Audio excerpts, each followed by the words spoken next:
talk about a very important thing, the case-based teaching and learning that we are going to discuss.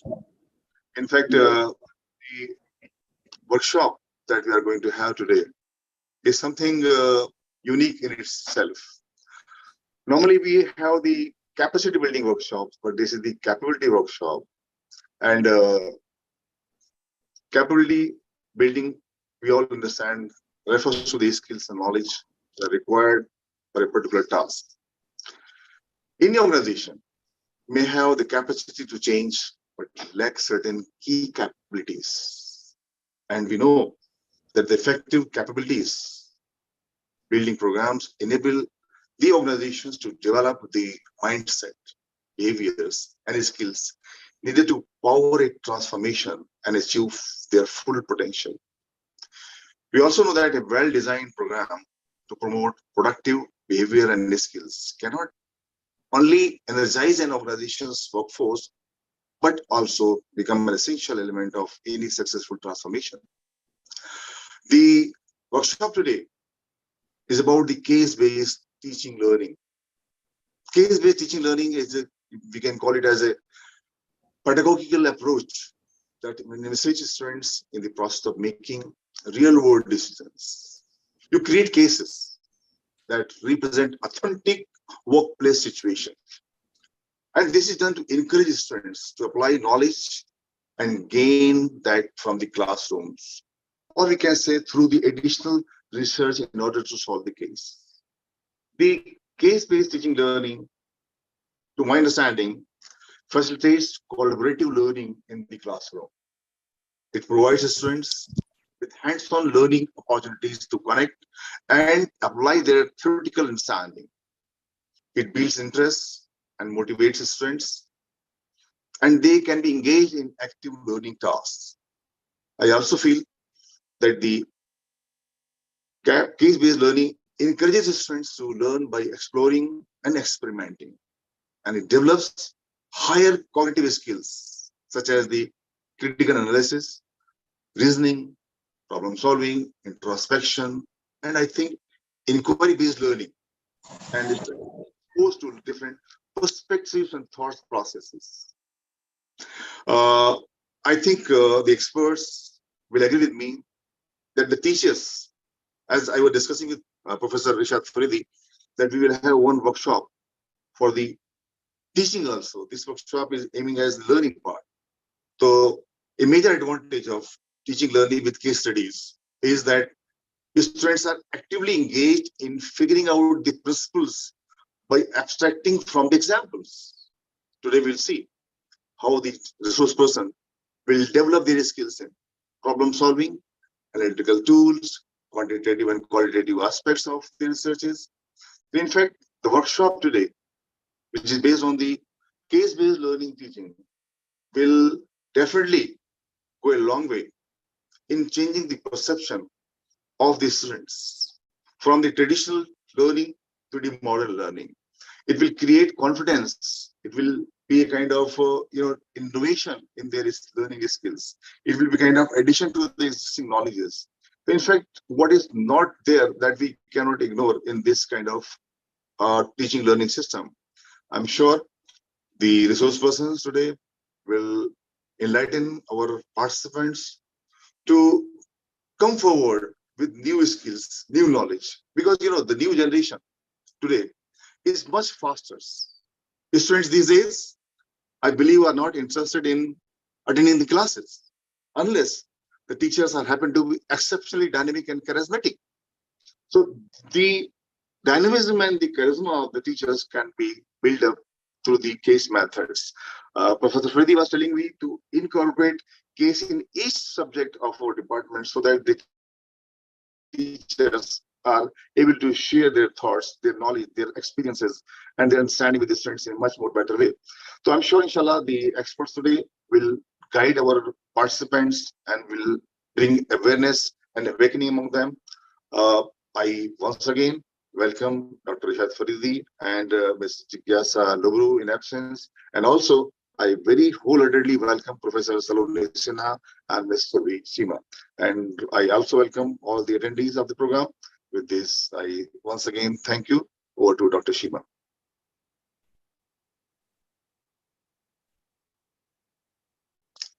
Dr. Shima, over to you now.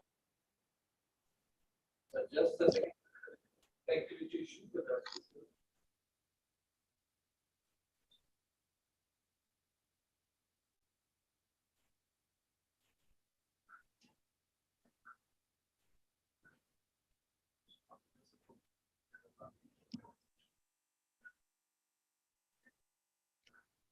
Dr. Sam, you can go ahead with the program.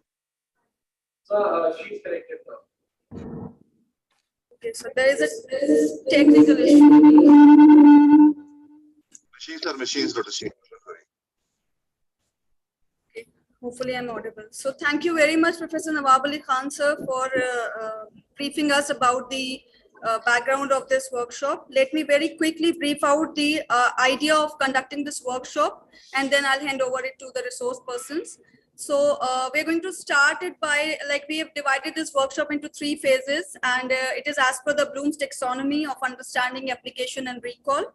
So in the initial phase, one of the speakers will set the tone by discussing about the background of the case study and briefing about the importance of the case studies. In the second phase, the students' presentation and interactions will take place. And the third one, there will be discussions and some sort of key takeaways that will be discussed by the resource persons. Allow me to introduce the resource persons for today. We have Dr. Muhammad Rishad Faridi with us today this morning. He is a faculty at Department of Marketing, College of Business Administration, Prince Sattam bin Abdulaziz University, Al Kharj, Kingdom of Saudi Arabia. He is also the winner of 3 consecutive case competitions. So it's a very, very fruitful discussion that we look forward to. Next, we have Professor Saloni Sinha, Faculty Communications, Future Skills and Theatre at BIMTech, Greater Noida, India. And Ms. Surbhi Chima, she is a FPM scholar at Center for Research Studies, BIMTech, Greater Noida, India. Ms. Jigyasa Labru, who is the protagonist of this case, will also be joining us shortly, also the co-founder of Slam Out Loud. So we look forward to her joining the session as well.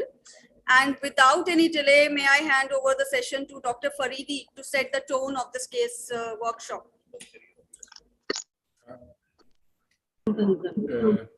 Thank you very much, Professor. Can you hear me, Professor Nawab Ali Khan? Before we start, do we have the results of the pre-poll so that we know where the students are and how in-depth we have to go? That can be displayed on the screen. Let me check this, ma'am. Sure. You can share the Google form report screen as in we are answering. Or give us access to the form. Yeah. I'll send you the results. Yeah, you could give us access to the form. Results.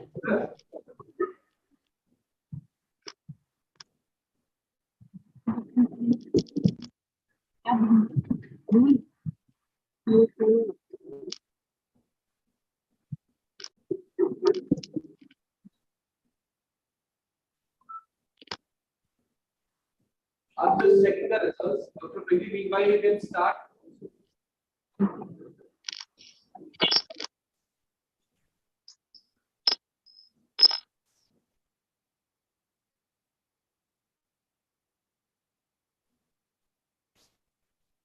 So Dr. Faridi, we would like to hear from you. Meanwhile, we are just collecting the responses of the poll. Sure. Can you, Professor Shima, can you give me the sharing screen rights, please? If you don't, Sure. can I have the rights, please, to share my screen?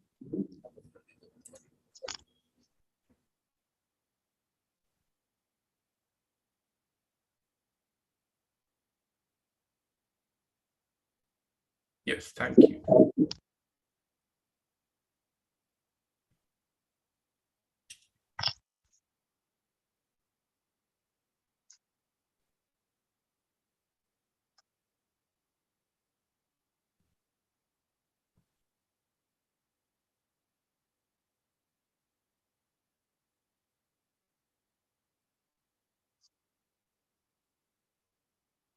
So good morning, every one of you, and thank you, Professor Nawab Ali Khan Saab, and Professor Shima, and the organizing team, the mentors and the groups, student groups, and distinguished attendees. It's nothing but a pleasure sharing my thoughts about in today's this presentation about the case-based teaching. So I'm here to just set the tone and to the basics of the case study. Why case study? What is the scope? What is the significance? And why it is becoming a differentiated approach for business schools and for colleges and universities. So actually, as we know that employability is so important, we have to be more outcome-based facts. So it's honing your skills. What are the new skills which are surfacing out today? The collaborative skills, the creative confidence skills, the skills of for the digital natives, how we are able to cope up with the digital natives with the traditional generation.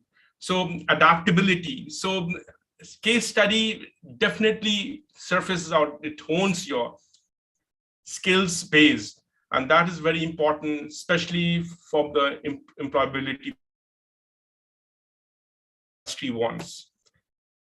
We are shifting ourselves from the degree to the skill base, and case study is a bridge that brings together the degrees, the theories, and the skills of application. Definitely is bringing in teaming. Teaming is not just collaborative internally, but externally through global perspectives also, through collaboration with your value chain partners also. It's a 360 degrees approach. Traditionally, learning was between the facilitator and student and vice versa. In case-based teaching, if we are always thinking about the stakeholders, we see a big picture.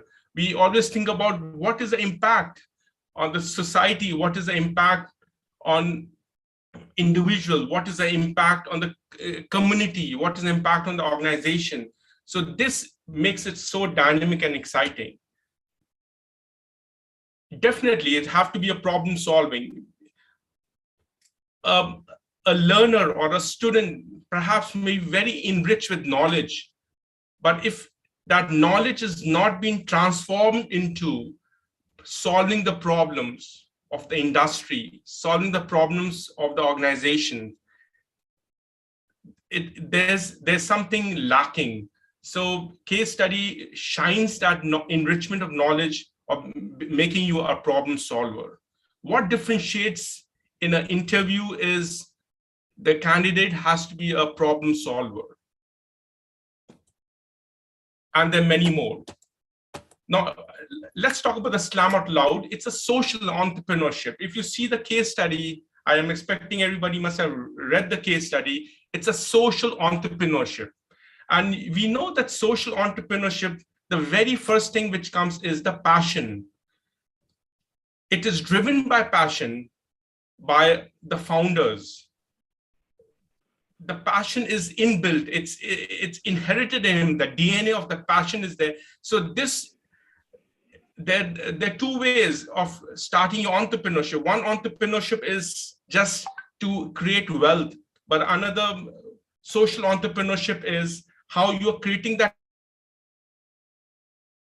If I'm passionate about sports, or I'm passionate about music, I'm passionate about serving society, how can I bring social entrepreneur? So this is really a new area where we have to be focusing on. What are the gaps? What are the problems faced in this organization, Slam Out Loud? What's expected? What are the global best practices and where we are? So you are just having a comparative analysis and finding out where the shortfalls are there. And what's the purpose? So once you have your passion, you know the need of some basic things which needs to be overcome. Then there's a purpose, a grit, of determination yes, that I have to do that. And this all coordinates and integrates with that leadership and skill sets, the mindset. And finally, what is the impact? The impact is just not a monetary impact. The impact is not tangible. The impact can be intangible also. And impact can be, again, we see a big picture of all impact on all the stakeholders. Now we're talking from the learner's perspective, what actually is the students think about it. So if you tell them, they will be understanding, knowing, and at a later stage, as time passes, they forget. But if you teach them, they remember that for good time period. But if you involve the students, they will actually learn. And that's where case-based involving. You're putting them into a dilemma, into a challenge. You're putting them into the shoes of the protagonist and asking them how you, if you are the protagonist, what solutions you have, what going for. So now if you see, I've given a picture of a deadly worms. So organization is very much tied with challenges, issues, conflicts, toxic environment, organization politics, and so on and so forth. So now the case study, what it does is it opens the can of worms well in advance. It grooms the learners that all these unfavorable situations and circumstances, how is them. The case study actually helps. It just acts like a ointment to the burns and to kind of wounds. So there are three E's of the case, which makes it so interesting. Excites. It excites. Why? Because the learners are getting to understand the real life. It is not a cooked story. It's a real life story of a person, of an organization, of their operations. So you're actually facing the realities. That excites. It entertains. It's just like you get entertained with music, sports, leisure activities. Why? Because there's no right answer and there's no wrong answer. Because the fear of giving a wrong answer of a learner stops him the pace of learning. But if I say to the learners, there's no right answer, there's no wrong answer, but whatever answer you give, what are the solution give, you need to justify it. You need to give a logic behind it. So, this creates that feeling to a learner that even whatever I say, it's not wrong. So there's a shift of the mindset of the learners, of the block of not learning, the pathway, it gets open up and engages. When all these things happen and we tell them, okay, these are the situations, like these are the constraints, and you need to be a problem solver. So that creates the excitement of this case-based approach. I like to make it very clear that there's case-based research, which is more from the production side, from the authors writing cases, than case-based teaching. The teaching is the pedagogy side, the consumption side, who's consuming it clear. Actually, case-based is more of power of questions than answers. Why it happened, how we can improve upon it, what are the options we have, what are the alternatives. If I take A decision, what will be the impact? If I take the B option, what will be the findings? If I take the C, who will gain and who will lose? So it's all talking about questions, the art and power of questions. This you get answers from asking questions. we know that case-based teaching is one of the innovative ways of approach of teaching. And if I'm just skipping this, which I like to go quickly on to this one. As you know that we are cross lecturer, it's more facilitation, like case-based become more facilitation based than lecturing. It is not one way, it's a holistic approach of taking various perspectives into considerations, right? Now, today's, if the learners have to prepare, you first, the case needs to be understanding who's the protagonist, who's the main actor or actress to the case, who drives the case. That's the very first thing in the case we have to okay? And then we talk about the dilemmas. What are the complexities? What are the adversity? What are the difficult conflicts taking place? And you have two options. You have to make a trade-off. Like, for example, in the social entrepreneurs Slam Out Loud, should Jigyasa,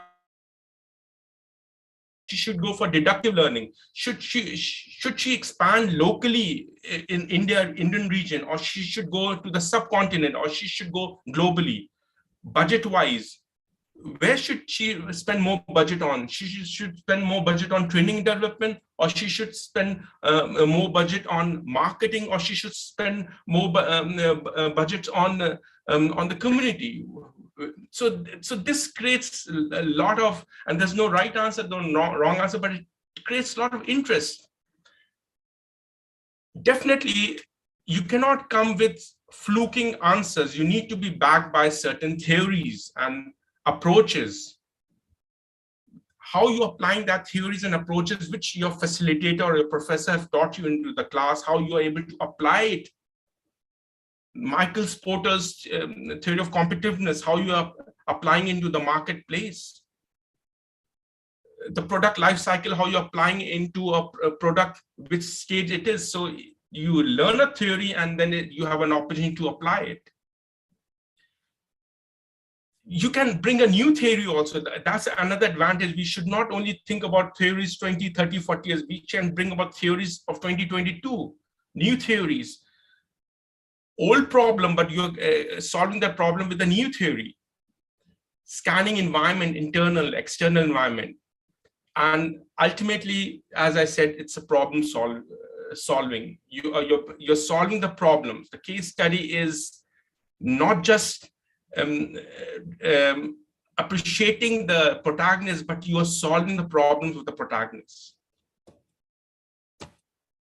So from the faculty perspective, you should think about a differentiated learning perspective, flipped classroom. I'm not going into detail, but these are some of the teaching strategies, structural learning, integrative learning thinking can be put into consideration. As Professor Nawab Saab was telling, that we may have a separate workshop for from the faculty perspective. So this was there.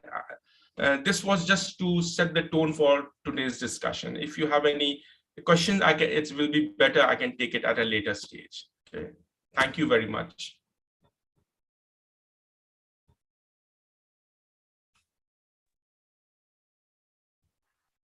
Jigyasa is here. Hi, Jigyasa.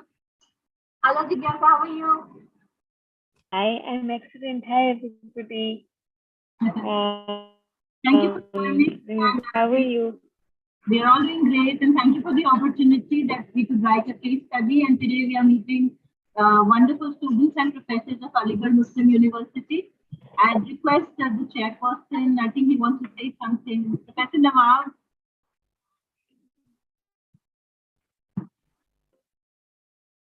Welcome, Jigyasa. I welcomed you in absentia. Yes, absolutely. Thank you. Thank you. So that's the beauty of virtual, where all of us from across the world can be at the same time, at the same place, doing some great things together. So we hand this over to ma'am.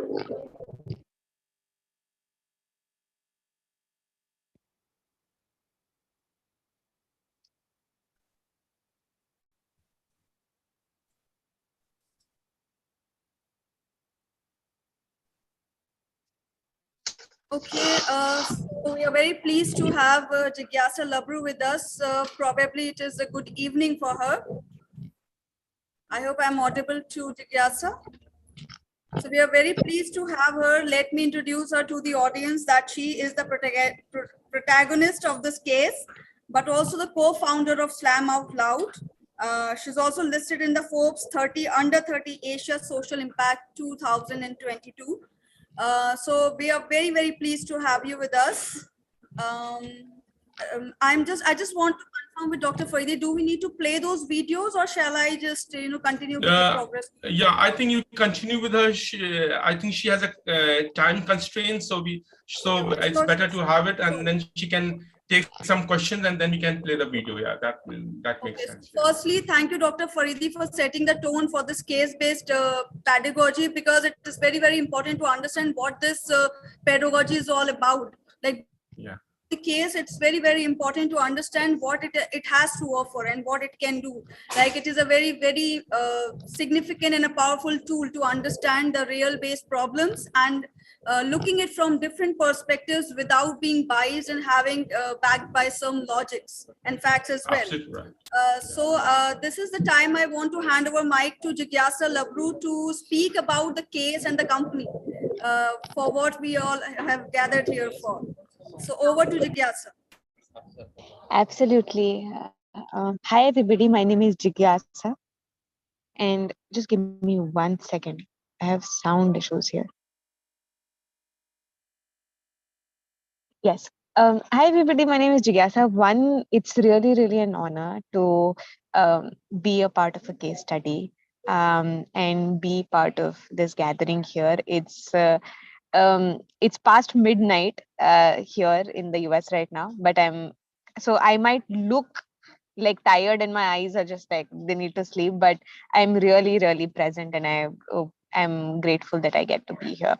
So I'll tell you a little bit about Slam Out Loud and the work that we do on which the case study is based.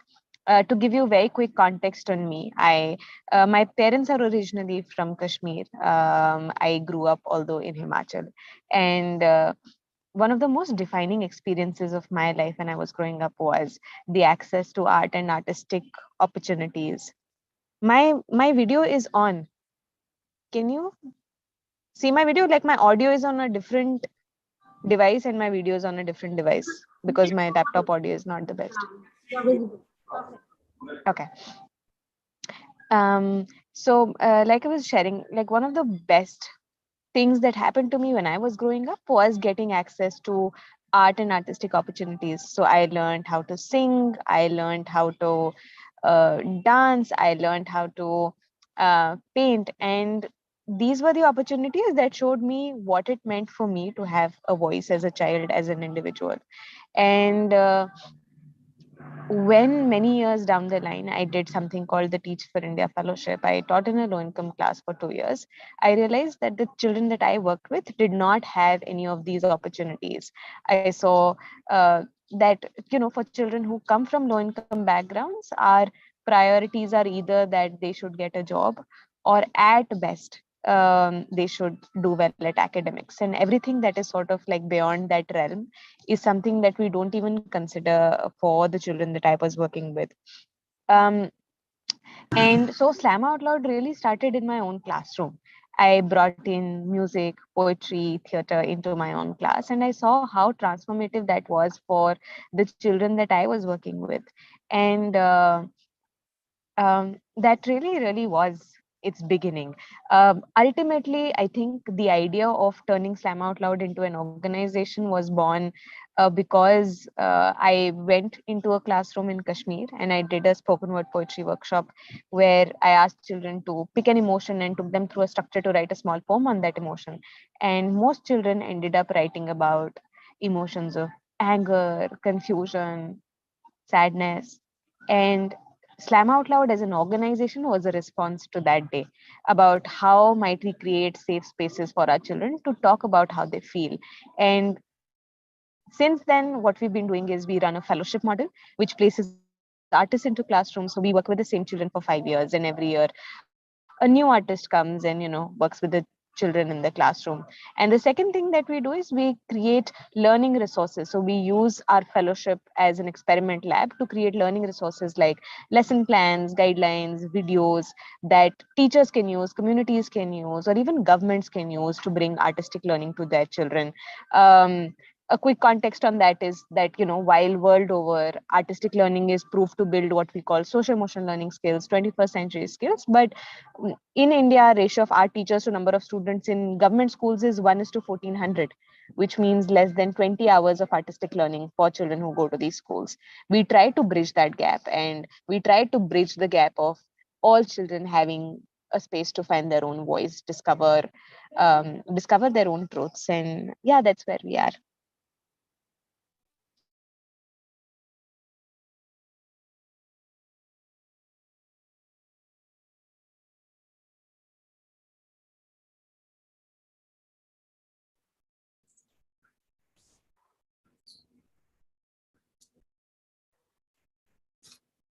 Okay, so shall we play the videos as well? Any questions for Jignesh? And if any of the questions our participants want to ask, I think they are open for it. So the speakers would like to respond to if any of the questions are there, or any queries, any doubts, anything you want to ask to these resource persons.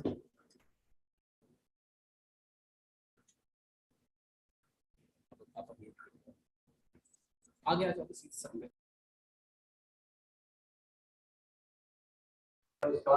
you can. Good morning, sir.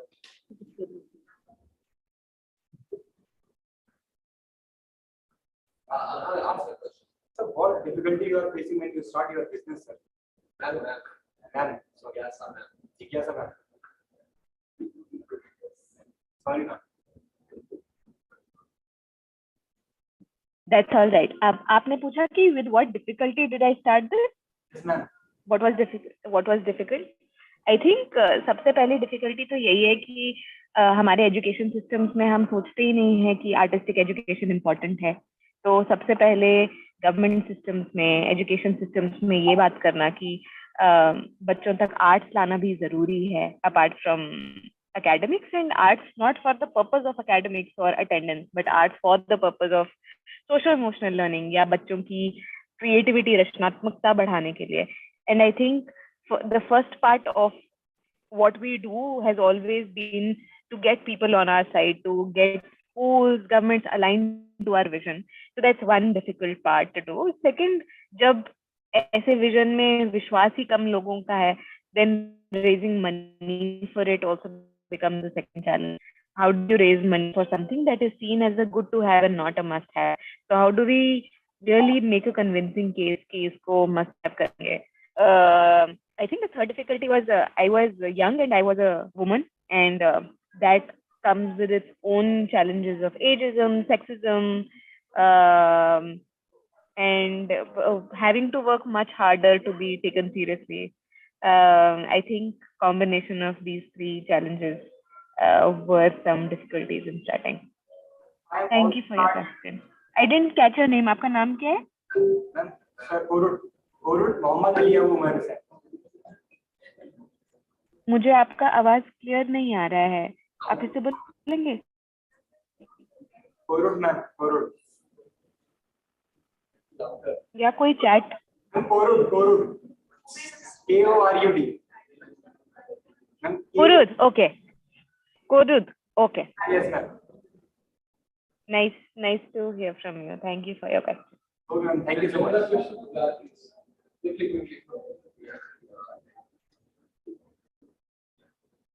Good morning, ma'am. I am Bilal. Actually, I have seen the balance sheet and profit and loss account.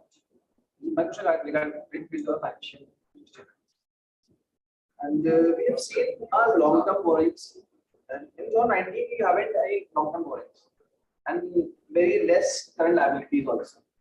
But in 2020, we've taken a long-term borrowings amount to 59,500 and a large amount of current liabilities. Now, how can you minimize maximize your profit in this situation? Because you have to be paid the interest on these borrowings and loans. How can you maximize your profit in this situation? Because last year you have the profit, but in the 19 में आपको profit हुआ था, but 20 में you're getting loss. So how can you find this? Yeah, thank you for your question again. सबसे पहला तो part है कि we are a non-profit, so we don't really like raise profits as an organization. Even if we let's say earn some revenue, तो हम सारा revenue वापस organization में डालते हैं. That's what being a non-profit means. कि हम अगर पैसे कहीं से कमा भी लेते हैं, तो the idea is to not pass any dividends on, but जो भी पैसा आता है वो organization के काम में वापस जाता है. So जब starting में हम थे, तो our entire focus was how to get it off the ground, how to do some pilots, how to show that this is impactful. And only then after a few years, then we also thought कि थोड़ा बहुत अगर revenue generate होगा तो हमारे लिए this will become sustainable. So for example, if we do some work with high income children, or if we charge other organizations for creating curriculum for consulting, we could generate revenue जिससे कि we could become more sustainable as an organization. So that's sort of the path we took. But even while we're taking that path, we continue to be a non-profit. So profits is not our concern. Our concern is what will make us more sustainable as an organization. Right? But the problem is when we're taking a loan from banks and other financial institutions, so they want our stronger financial statements. That's why we get loans from institutions. अगर हमें हमारा revenue अच्छा नहीं होगा तो हमको loan भी नहीं मिलेगा ना. That's why हम कैसे That is correct. So I was saying हम loans नहीं raise करते हैं, हम non-profit है, हम grants raise करते हैं. Loans और grants इसलिए different होते हैं क्योंकि जो grants होते हैं, grants are forever sort of given to you. मतलब कि किसी ने आपको एक grant दे दिया है, मतलब वो पैसे आपके हैं. And it's almost like impact grants. So impact grants pe the return is not in terms of money, but in terms of social value that is generated, which is, for example, in Slam Out Loud's case, कि बच्चों का creative confidence, social emotional learning skills build हो रही है. So when somebody gives the money, what they get in return is not more money, but social impact. And that's how the structure of grants works. I hope that makes it easier. अब इतने grants हम लोग ले लेते हैं तो कितना survive कर पाएंगे? ग्रांट्स हम ले लेंगे तो क्या हम सर्वाइव कर पाएंगे उस पे? ये अमाउंट ऑफ ग्रांट मिल जाता है जो कि सर्वाइव कर पाएगा. Yeah. Thank you.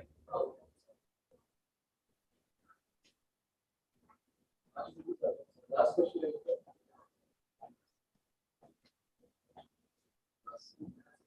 Good morning, ma'am. I'm Sana Khan, and I would like to ask. I would like to ask that what are the most important habits to be a successful social entrepreneur?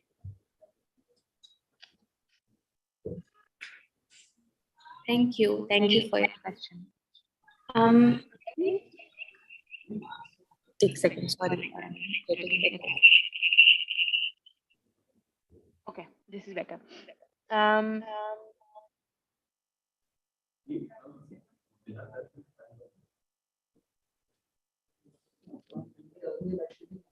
मैं ऐसे बोल I think couple of things are needed by anyone who wants to be like a successful social enterprise or an entrepreneur. I think the first is really knowing कि हम क्या problem solve करना चाहते हैं. कई बार ऐसा होता है कि हमारे पास एक हैमर होता है तो हमें हर चीज नेल के जैसे दिखाई देती है. हम पहले से सोच चुके होते हैं what is the solution that we want to bring into the world. But the bigger question to stay with is what is the problem that we commit to solving, and will we make pivots or will we do things that need to be changed to solve that problem? I think I am committed to solving the problem of our children not having safe spaces for creative expression. और फिलहाल जो उसका solution है वो ऐसा दिख रहा है कि आर्टिस्ट क्लासरूम्स में जाए या फिर टीचर्स बच्चों के साथ काम करें to bring art into classroom. And if tomorrow I think some other solution is like better for the same problem, I will go towards it. Or if या फिर मुझे ऐसा लगता है कि artist को classroom I'm ready to change paths because I'm not committed to the idea of कि मैंने ये बनाया है, but I'm committed to the idea of कि this is the problem I want to solve. So really having loyalty and commitment to the problem is fun, and I've seen all successful that connection and that loyalty कि हम ये problem solve करना चाहते हैं, and that's something we feel strongly for. I think the second one is organizational culture. किसी भी जगह, चाहे वो university में हो, class में हो, organization में हो, like building a culture where it's not a one-person show, where there's a team that really believes in the same vision and mission, and the team rallies together to make things possible. और किस तरीके से ऐसा culture build होगा, क्योंकि हम social impact space में काम करते हैं जहाँ पे the incentive to work for people is not really money. लोग आते हैं because they want to make an impact, they want others' lives to be better, they want their own lives to be better. So how do we create that atmosphere जहाँ पे सब लोग motivated feel करें, inspired feel करें कि जो हम कर रहे हैं उसका actually impact है, और हम तब भी rigorous तरीके से करें. कई बार लोग ऐसे सोचते हैं कि नॉन प्रॉफिट में काम करना मतलब कि जिनसे और कुछ नहीं हो रहा है वो नॉन प्रॉफिट में जाएंगे. But how do we change that image to building a place where there is excellence, where there is vigor, where there is passion for doing the non-profit work as well.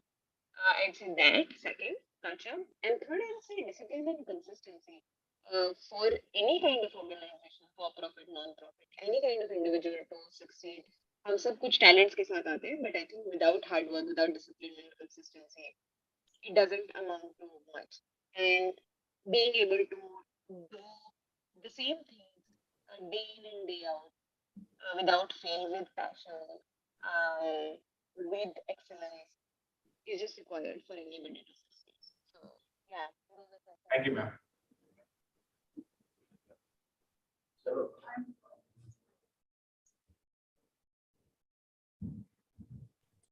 Okay, thank you so much. I think it was really interesting to have an interaction like this, and this is the beauty of collaborating and bringing people on board like this, so have a fruitful conversation and addressing the queries.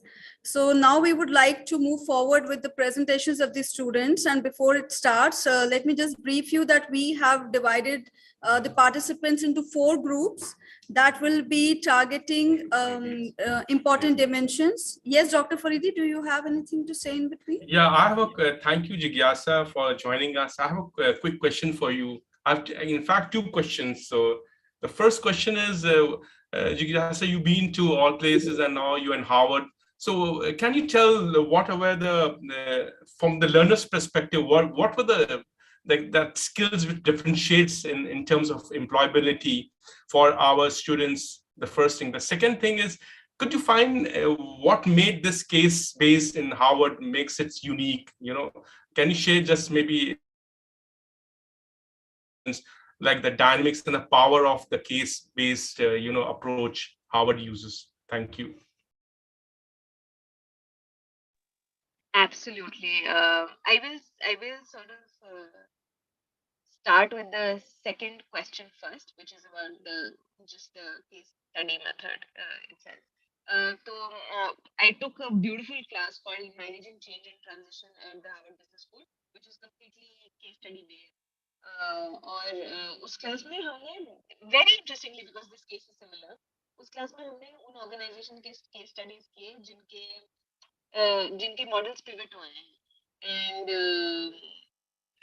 जिन्होंने कुछ changes लाए हैं. So we studied Sesame Workshop, we studied Weather Channel, we studied how Nelson Mandela worked as a system to change things. And I feel the practicality of what people actually did and what happened on the ground is so much more inspiring to me than being able to just study a theoretical concept, like being able to assess कि लोगों ने क्या किया, कैसे सोचा होगा, क्या किया होगा. And sometimes then we had the protagonists come and speak to us similarly, and being able to ask them questions. I think that was really, really powerful and good to have as an experience. So I think I find the case study method much, much more powerful than other methods. And because ऐसे 12:30 बज रहे हैं, can you tell me the first question again? The first question was like, what are the real skill sets required from employability purpose for our students? What are the things they should be, which picks them up for employments, and what are the industries looking for? That's from student perspective. Yeah, I think the biggest skill that, especially let's say, even when at Slam Out Loud, I as an employer look at people's skills. The biggest skill that I'm looking for is a sense of curiosity and the ability to continuously learn. People who are able to ask great questions, people who are able to make sure that they're continuously learning, चाहे वो किसी भी stage पे आ जाएं organisation की growth में, अपनी career की जर्नी में,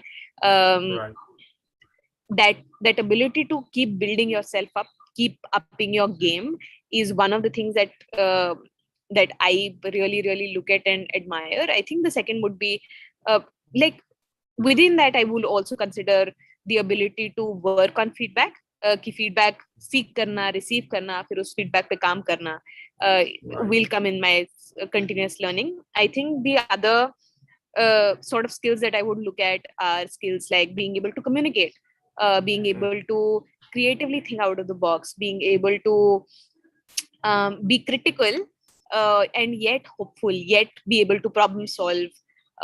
These are all like skills. Being able to collaborate, being able to work in teams. These are all skills that I think are skills that people today need.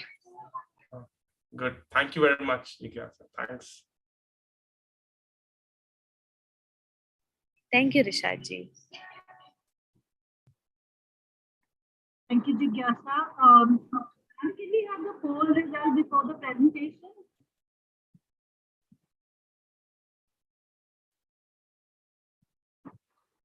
So, Jigyasa, we administered a short poll and we want to see their familiarity with the topics that we are going to take forward in the case study presentation. And after the session, we'll again see whether we are able to create an impact and enhance their knowledge. And like you said, curiosity, like I also work a lot on the, on these skills. So let's see how it goes and what we can do to ignite these minds.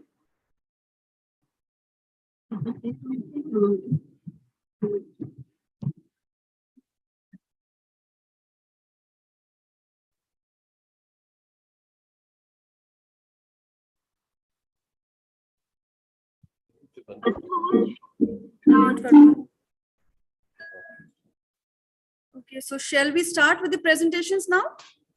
We wanted to see the poll results. Okay. They want to see the poll results.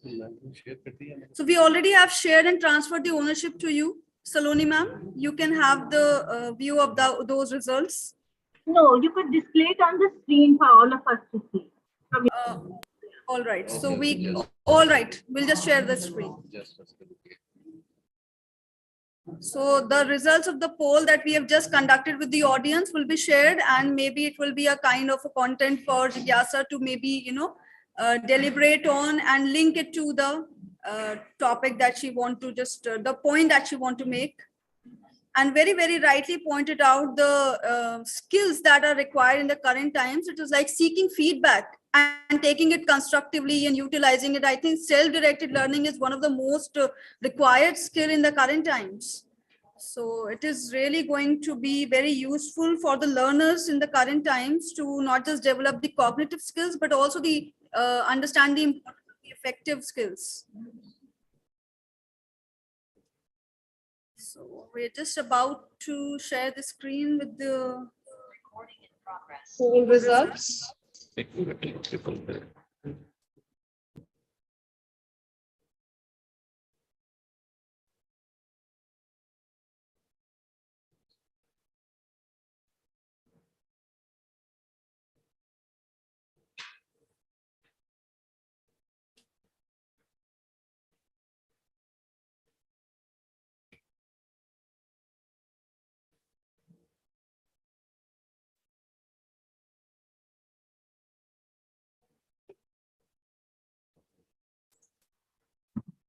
Could you please move a bit so that everybody is able to view the pie chart?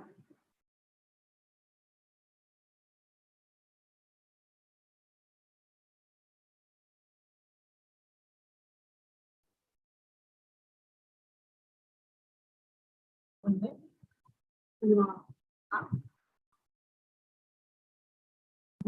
So it says that 39% strongly agree that art-based learning is actually ignored in today's education. And Jigyasa, you're doing a perfectly important work to mitigate this. Can we have next question, please? Yeah, so okay. Exactly. Coaching element is required as 52% are neutral about this, that whether they are being coached or not. So the sentence says, I've been continuously coached to be an effective leader. And the majority says they have no understanding of this. They are neutral to it. Next question, please.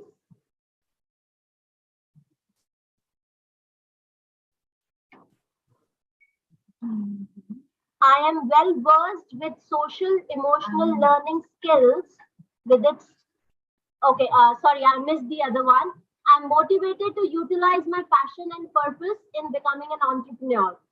And 34.8% students actually strongly agree that yes, they are motivated. So, yeah, exactly. Next. I'm well versed with social emotional learning skills with its components, and 26% strongly agree, whereas 52 they agree. So it's a big chunk. Yeah, positive towards the SEL, social emotional learning. Great students, thank you for the response. The next question says creative confidence skills can be learned and honed. And wow, a big chunk, 39% strongly agree, whereas 52% they agree, yes, it can be learned. And we are here to do that. Thank you, students. Your responses are actually what we expected. Thank you so much. So the next one is art-based pedagogy, contribute in positive way, and definitely yes. So we have more than 82% students agreeing that yes, art-based pedagogy is the disruptive innovation that should happen in the education system. Great. Wow, the next question talks about servant leadership being the right approach towards enhancing the efficacy of social enterprises. And here the pie chart says that the response has been balanced.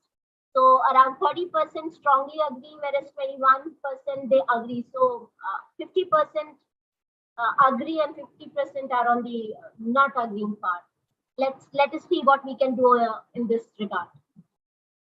So today students are motivated and enthusiastic to learn. Amazing, amazing response. Thank you, students.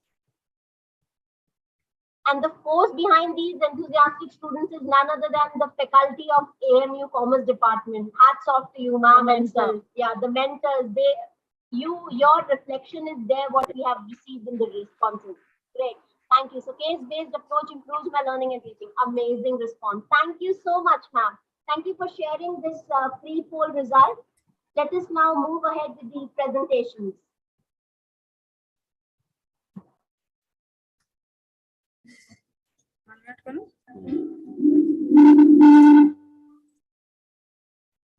Okay, I think the poll results were great, and definitely art-based learning is not just only a preferred tool from an educator perspective, it is also a demand from the learner's perspective as well.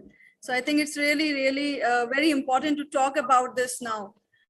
Let's move on to the segment of our presentation by the students, and as I was saying, that we have 4 groups in which we have decided the participants, and each of the groups will be targeting one important perspective. Like we have divided these groups based on their specialities of finance, human resources, strategic learning, and decision making. So we are going to invite a group one by one for the presentations, and we are going to start with group number 1. We're going to present the perspective of finance through the presentation and the case study that had been shared, the SOL case. So let's look at the different perspectives of the students, how they are going to use this case and how they're going to solve it from their own perspective. Okay, so Dr. Suridi and over to group number 1. Shortly, you will see the presentations and the participants on the screen. I just had a small thing to share. After every presentation, we'll be also discussing. So Jigyasa and Dr. Faridi and us. So every team, please take care that you've been allotted some time. So soon after the presentation, we'll open it up for debriefing. Okay? Yes, ma'am. What you just said, can you please? I just said that the debriefing will happen soon after each presentation, not after seeing every. So, I can see ma'am ready with her team, and she's been very active during our pre-workshop discussions also. Oh wow, interesting.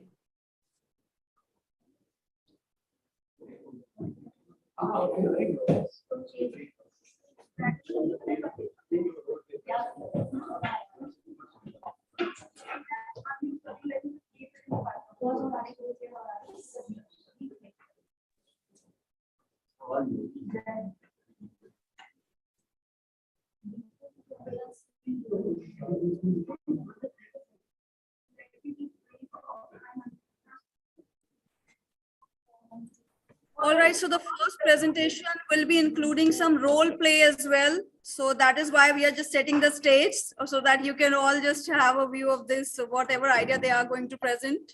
There it is. It will take a few seconds, but then. Amazing. Sure, sure.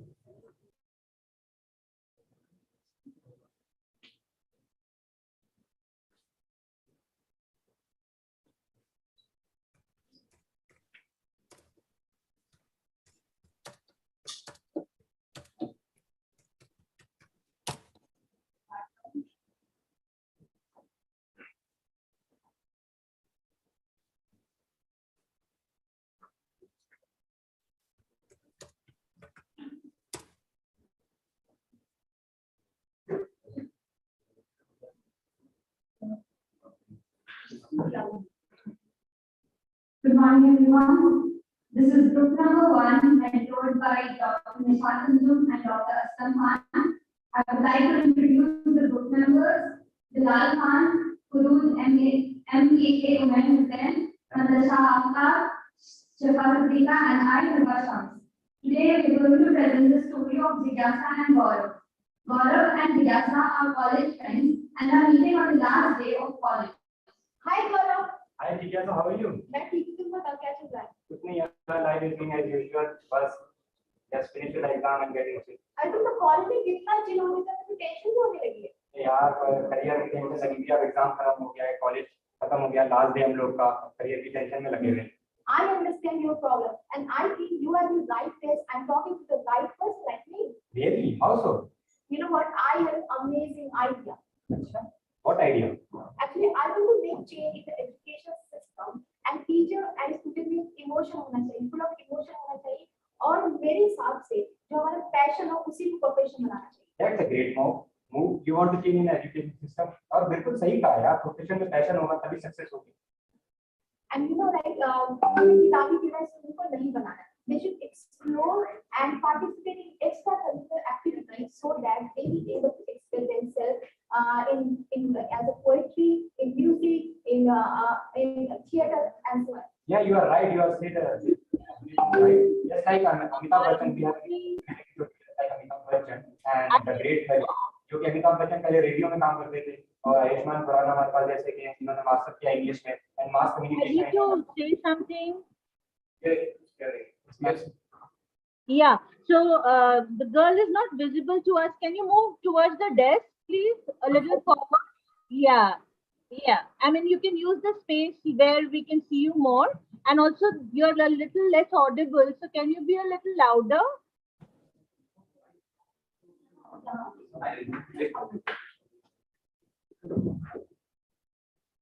And maybe you'll have to restart, okay? Give them the mics in their hands if possible. And one more thing, the screen is being shared from a laptop where WhatsApp notifications are also popping up. So can you stop that notification sound? because that is distracting us.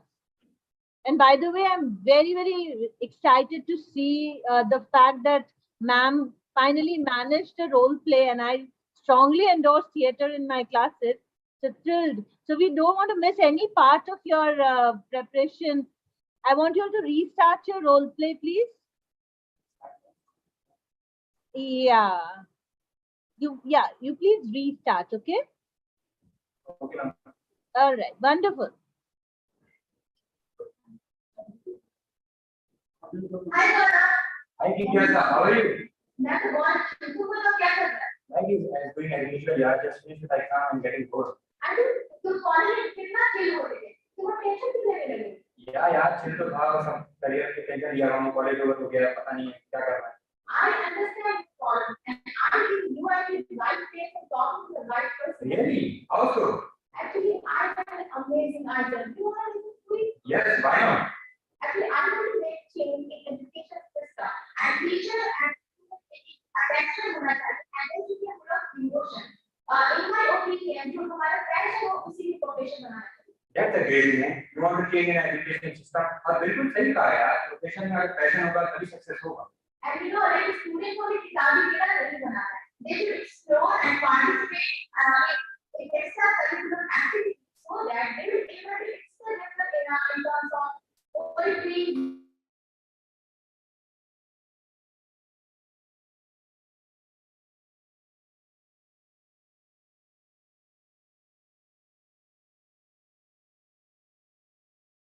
Fighter थे body builder थे हमारे और आयुष्मान खुराना जैसे कि master इन्होंने English किया है communication किया है इन्होंने मास कम्युनिकेशन अगर इन्होंने अपना पैशन अगर नहीं चुना होता तो आज हम इन सबको नहीं जान रहे थे जैसे कि तुमने कहा है कि प्रोफेशन होगा तो प्रोफेशन में पैशन होगा तो तभी सक्सेस होगा.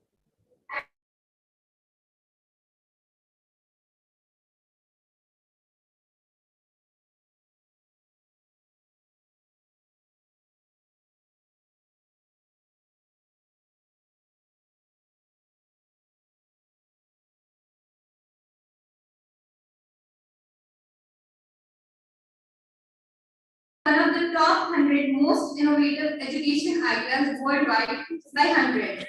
Now presenting to you Jigyasa and Gaurav after the immense achievement of their project.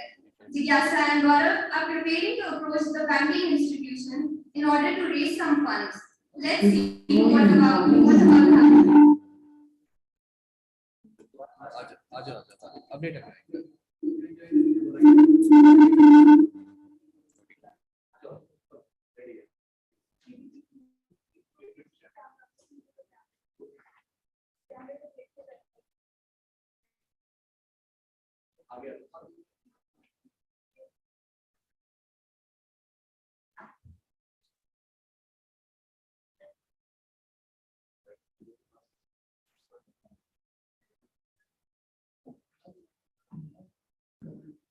Now presenting to you Jigyasa and Gaurav after the immense achievement of their project. Jigyasa and Gaurav are preparing to approach the banking institution in order to raise some funds. Let's see what's about to happen.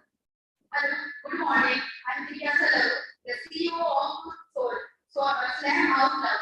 And hello, I'm Gaurav, CEO of Slam House Club. So just quickly tell you about our company, Slam House Club. Basically, our NGO, Slam House Club, we have seen the scenario to this application.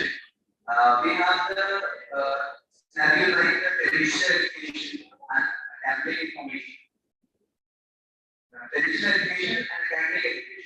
So these education are fully combined in the course. So we have lacking the learning of social emotional thing nowadays. The students are from the disadvantaged classes and not getting the such type of education. So this is our initiative providing education to such type of students. Dear ma'am, the mission of Soul is that strengthening the transformative powers of performance, which helps in creating creativity skills and confidence among children, and imparting skills like communication skills, critical thinking, and etc.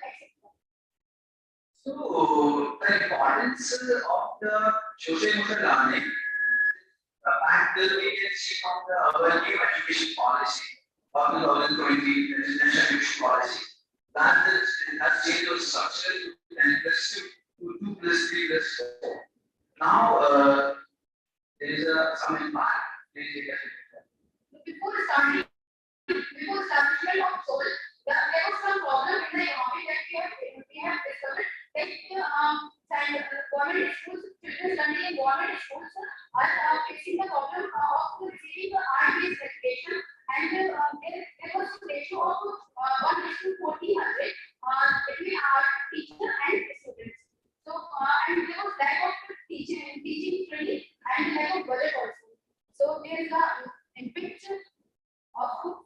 Yeah, so what this initiative we have working many years, we have conducted many workshops in most more than 50 states of our country, and also with collaborating with the 50 plus colleges. We also sponsors and we also sponsor helps to the students who are come backward, and they can feel motivated after the social learning. Sir and ma'am, as we can see the impact of our programs, that is direct impact and response to COVID-19. We have discovered all these impacts positively, and the learning and we are learning. So in the COVID-19, we have taken steps. We have taken some steps to establish our social media platform and online platform. That we provided the social learning even after the COVID-19 continuously, because before the COVID-19 we have only the physical basis, but after the COVID-19 all the physical base are separate and set back, and now we established our online platform and provided the social learning. So the learning helps in these ways to see that. That means during the program which we run, the learners are maximum students who take part in the SLAM out of courses being motivated, and the responding and the artist 90% parties who support us to embedded the arts in children are 90%, and the 83% responding strongly believe that we are providing the good services. These are our learners.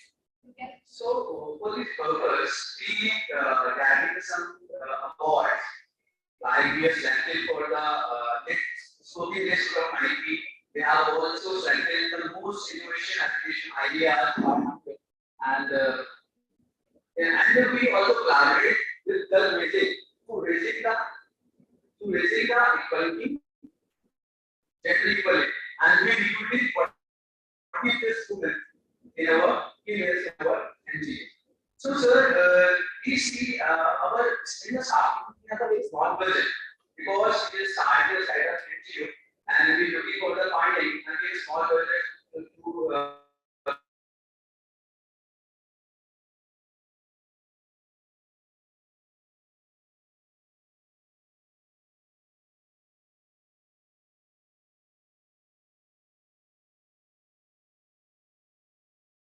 now we have after both purpose, the thing is that the thing needed is must be fulfilled. Fulfilled by what? Actually, in today's scenario, we see these emotional learning not for the present generation, but also for the future generation. As to enhance the skills of public speaking and control compassion, controlling the open-mindedness, establishing the open-mindedness and thinking of thought. So this helps the students as well as the country and nation. So we are here to raise some funds for our company to initiate a video. Sir, we expect positive response from it. Please answer us. The banks agreed to provide the loans on the conditions that Jigyasa and Gaurav have to submit the progress report within every 6 months and also have satisfactory annual reports on regular basis. They also agreed to ask the government and other funding bodies like DIC, RRDs, and educational trusts to join and lend helping hands. Thank you.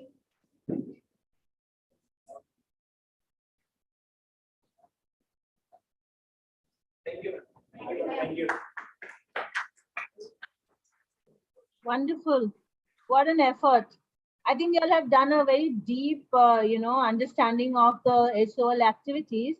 And what I'm thrilled to see is that theater is right in the center of all our pedagogy, and all of you, along with your mentor, you actually experienced it yourself, I felt so. So the impact of any art-based pedagogy is right in front of us. So congratulations to the team for leading by example. And do you want to say something, Dr. Faridi? Because this is one of my very, a topic which is very close to my heart, being involved in new education policy. Sorry, there is a lot of rain today in Delhi and lots of thunderstorm also. So maybe sometimes you'll hear the background. But I think the nature is also celebrating, and the applause are coming right from the heaven for all of you in the form of thunder. What a thunderous role play performance it was. Great job. Thank you, Group 1. It was a good attempt and good work by you all. You were very creative. This is the way you can improve your creativity skills, your negotiation skills, communication skills, then teaming, collaborative, how adaptable, all these things. This is the way of learning, And I am giving you advice whenever you're thinking from the point of view of a protagonist. If you are in the shoes, what you can think of a certain assumption that you have limited budgets, and the co-founders are asking that we need to expand globally with the limited budgets. So you should argue with the protagonist, no, it's better to focus more in local area, or so you need to deliberate and discuss. So I think it was a good attempt, and I'm very, very positive you all are talented, and as we move forward you will be really learning all these skills from the case-based way. And thank you for the doing a fantastic work. We truly appreciate.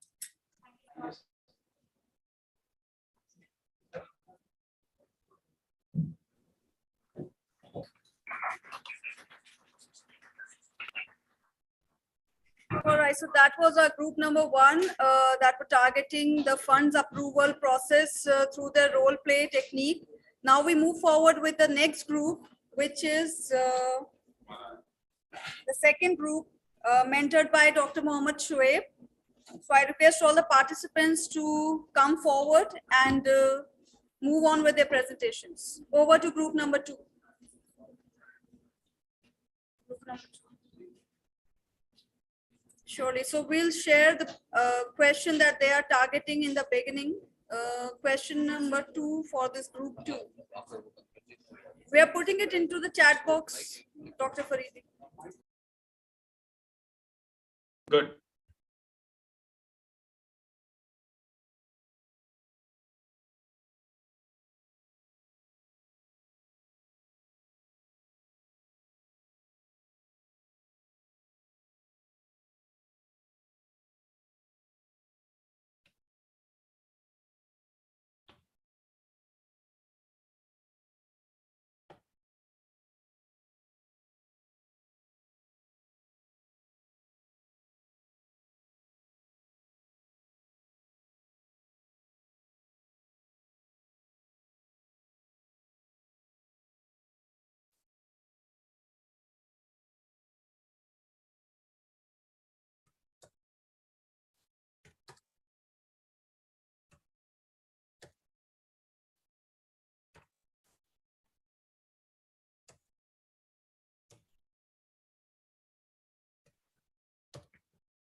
Honorable Chairman Sir of Department of Commerce, Dr. Professor Namakan Khansa, respected keynote speakers and respected faculty members and all my students. A very good morning to all of you present here. My name is Ashit Kumar.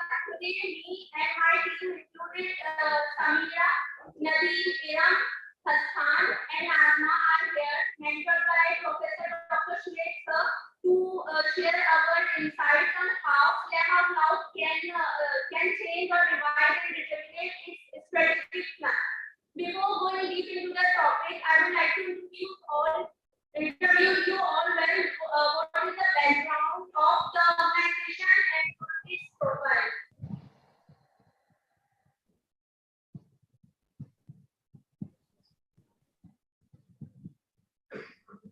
SLAM Out Loud related with the main purpose of focusing on how we can impart art-based learning and education to the minority children, so that we can develop the social emotional learning skills. Social emotional learning skills like creativity, problem solving, critical thinking, and team spirit. It was established in 2017 to focus on and focus on social learning skills. Now we can further talk how it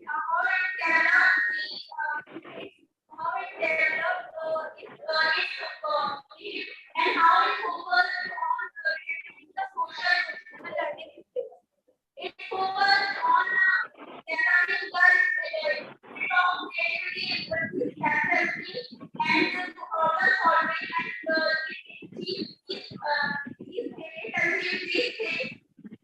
these things by various programs like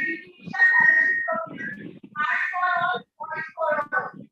Now I would like to make you aware about the program in the week of COVID-19, and on the part we are here. This particular that is the Art for All program. It focuses on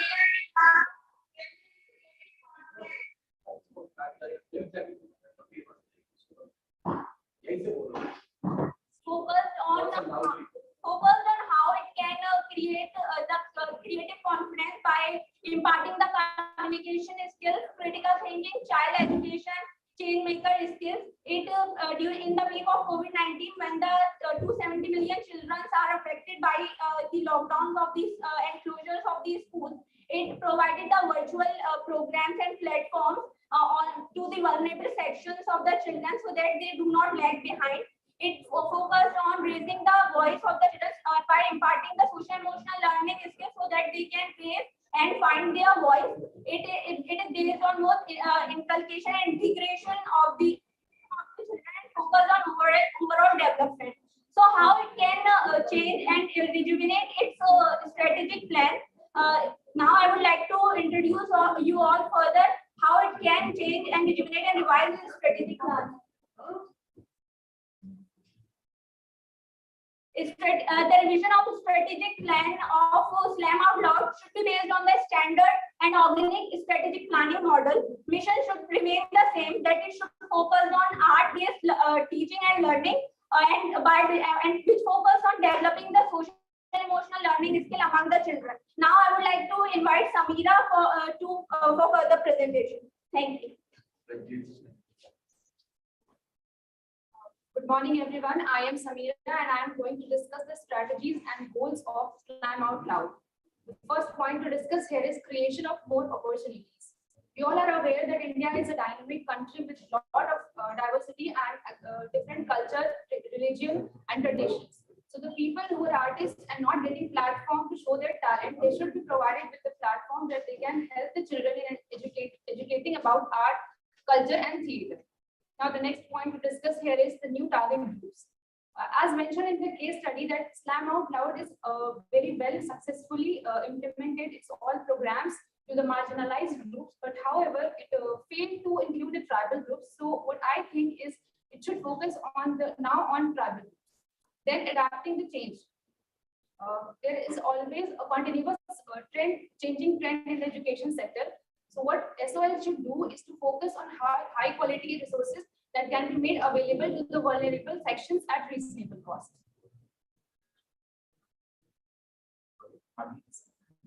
And now we'll discuss about the importance of physical classes. We all know that confidence building and communication skills that could be only developed when children are present physically in the class rather than be virtually present. So I think the importance of physical class should be noted here.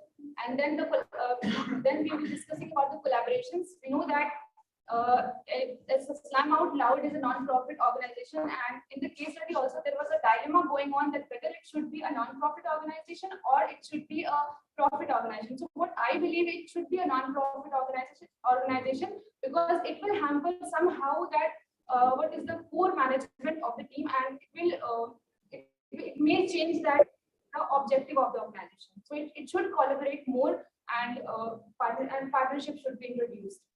Thank you. And now I would like to invite Hassan for.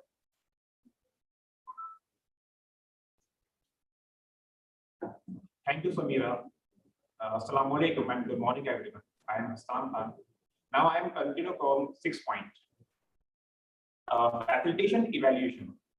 There should be a continuous evaluation of facilitator and their performance so that the gap will not arise while imparting social, emotional, and learning skills.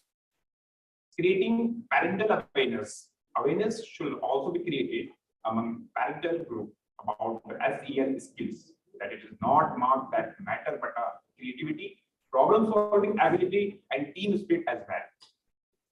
More focus on technological change, as well was recognized by big player and they were willing to fund so.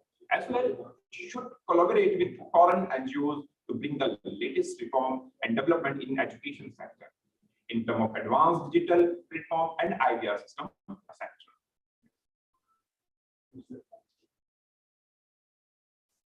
Now, leadership style. At the time of expansion, in order to balance the core management, it is required to administrator with the autocratic leadership style. However, routine work can be managed democratically. Now, the last point is systematic division of work. In order to give more time and resources to main purpose of SOL, it is important to divide the work as per skills and experience of members, so that due to rat tables or complex process activities, and work should not be delayed. Thank you.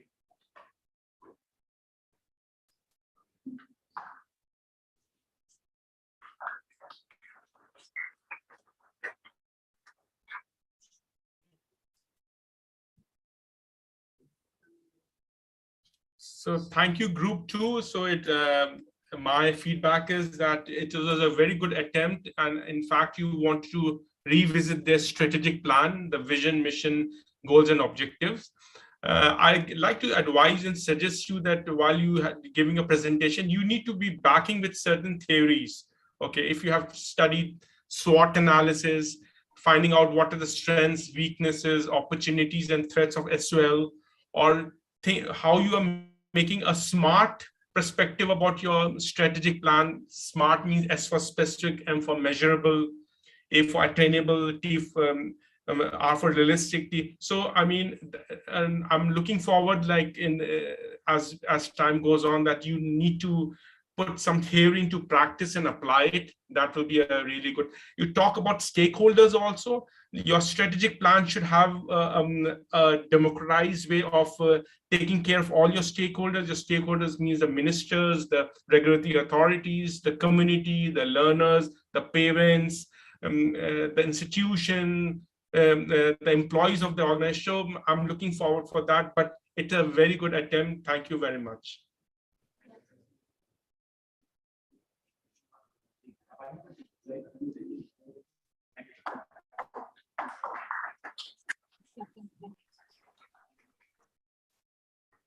All right, so that was group number 2.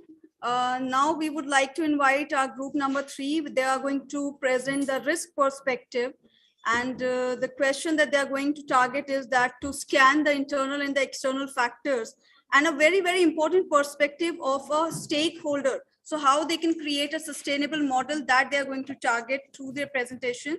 So let us welcome group number 3, the students of MIRM. May I invite all the students here? Please come forward. The question is also there in the chat box for the reference of the resource persons to just pick and connect it with the presentation.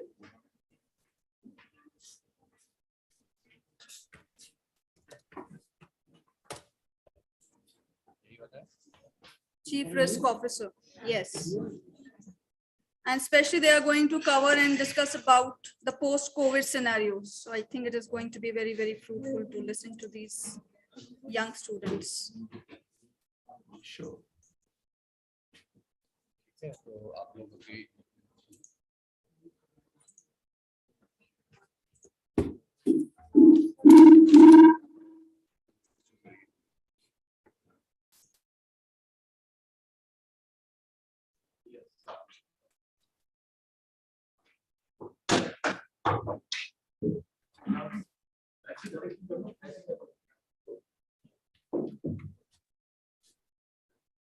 Indeed, better risk management.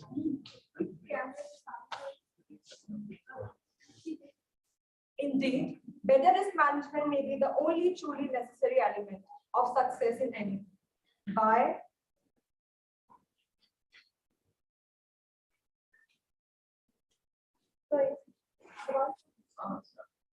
Indeed, better risk management may be the only truly necessary element of success in anything. By Alan Greenspan. Assalamu alaikum and a very good morning to all of you. I, Sharmin Zakir, student of MIR and second semester, with my other group members are here to present a presentation on the case study of the creatively omnipresent and versatile inclusive COVID by Slam Out Loud design. Firstly, I would like to call Anas to give you some highlight about this.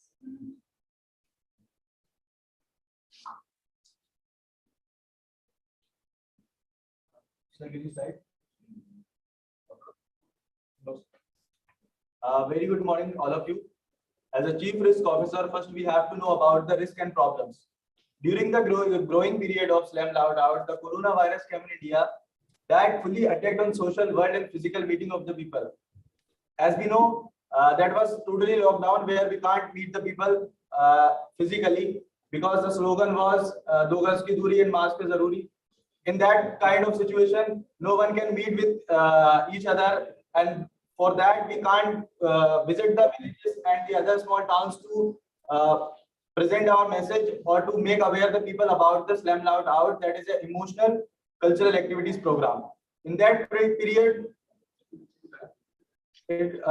second slide please.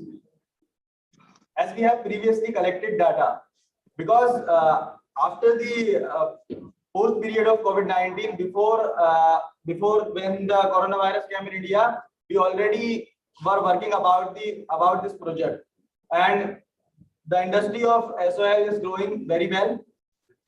So there was some problem that I have analyzed by doing the case study.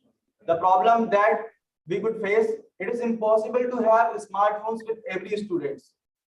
As we know that India is a very in India there are a lot of persons who are suffering from the food or a lot of people who are suffering for clothes, etc. So the biggest problem is no one can afford the smartphone or the data. So, and the other problem is this is not proper pen-based education, paper pen-based education which can be done by online class. So as we can understand that this is not that education which we can learn it by pen or the book and other things. We need a physical presentation. We need a physical observation for build that kind of ability to present yourself in the crowd. Need physical appearance of every student at least once in a week. So as we know that after the post-COVID condition, there are certain rules to meet the people. So in that scenario, we can conduct an online classes for the students. The data which have collected and the students we gathered, we can conduct an online class with them. and give an explanation about the product, about the activities, and give weekly tasks to them. Need at least little crowd for performance under the trainer or teacher. As we can understand that everyone can be the bathroom singer, and everyone can be the wall speaker, and everyone can be the mirror speaker. But when he is going to speak in the public, he stuck. Why? Because of lack of confidence. For building that kind of confidence and making the grooming personality, you must need the crowd to speak in front of them. I also wrote some solution for it in class.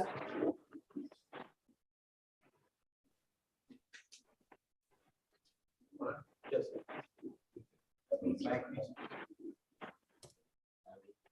Yes. To elect some students who have smartphone and ask them to share the class nearby students who doesn't have phone.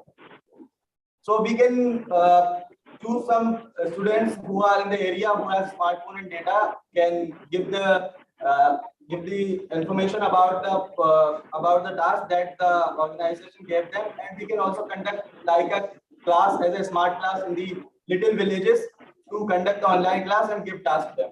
Conduct online class for explanation, distribute weekly tasks.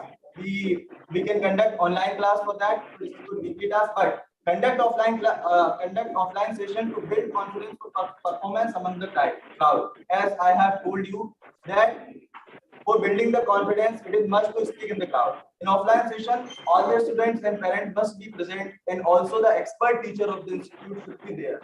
If the students is performing their activity, it should be a poetry, it should be a shairi, it can be the music, anything. It can be under the observation of a perfect teacher who will criticize it, who will make it more developed, who will make their personality more developed. That's all my part. Thank you very much. Good morning, everyone. Now I am talking about what are the sets of challenges that can be faced by SOL during the COVID outbreak. First challenge is to establish virtual platform for the students who come from disadvantaged communities. Like they have not proper knowledge about technology and technology gadgets. So for that I have the solution. We have done segmentation of the students on the basis of their group, on the basis of their age group and their requirement. Secondly, provide them benefits of various government schemes like Pradhan Mantri Innovative Learning Program, Sarva Shiksha Abhiyan, and after that, the deep analysis of the students avail them with the various government schemes according to their age groups and their requirements. Now, next slide. As the question asked by SOL, should they aim for more partnership and opportunities, collaboration? As a chief risk officer, I would suggest aim for partnership with the LIC, especially after the post-COVID era, because LIC gives the micro insurance as well as microfinance to the students, and by the benefits of collaboration with LIC give insurance to the students, and because of this, students are able to perform their tasks physically, mentally, and economically better. Now, I would like to call my fellow member. Okay. Thank you, Phala. As we all know that new education policy 2022 has been implemented in the year 2022 by K. Kasturirangan, who was the chief of ISRO. You know what? When we are seeing the case study of Slam Out Loud, we have came about this new education policy. And as you know that the new education policy has replaced the last one. It has came up with one thing that has replaced 10+2C with 5+3+4+C. So I have came across one thing that new education policies aim, as well as the Slam Out Loud aim, was some sort of similarity. What was the similarity? Social emotional learning. To come across this point, there was an example which was given in the case study, which shows that if two children are fighting for a toy which they like the most, what they will do first? Then the first child will go and convince him that give my toy back. No, what they do, they fight again. So in social emotional learning, we came across one thing, that what we have to do, we have to make an environment for the children that they can make emotional as well as social. So the national education policy, one thing the NGO can do is they can integrate their work with the central government. So it can benefit the scheme national education policy also, and as well as the policy of SLAM Out Loud. So the next one. When I was going through the previous study, I came across one question that was time for SLAM Out Loud to spread its swing elsewhere. But where would this be and how? And as a non-profit organization, was the fellowship enough proof for the scalability? Who should they partner with the shared heart and soul of SLAM Out Loud's work? This company firm, which had manifested itself in a curriculum of Voice for All, should they sell it to private conglomerate that would then have a say on how it goes?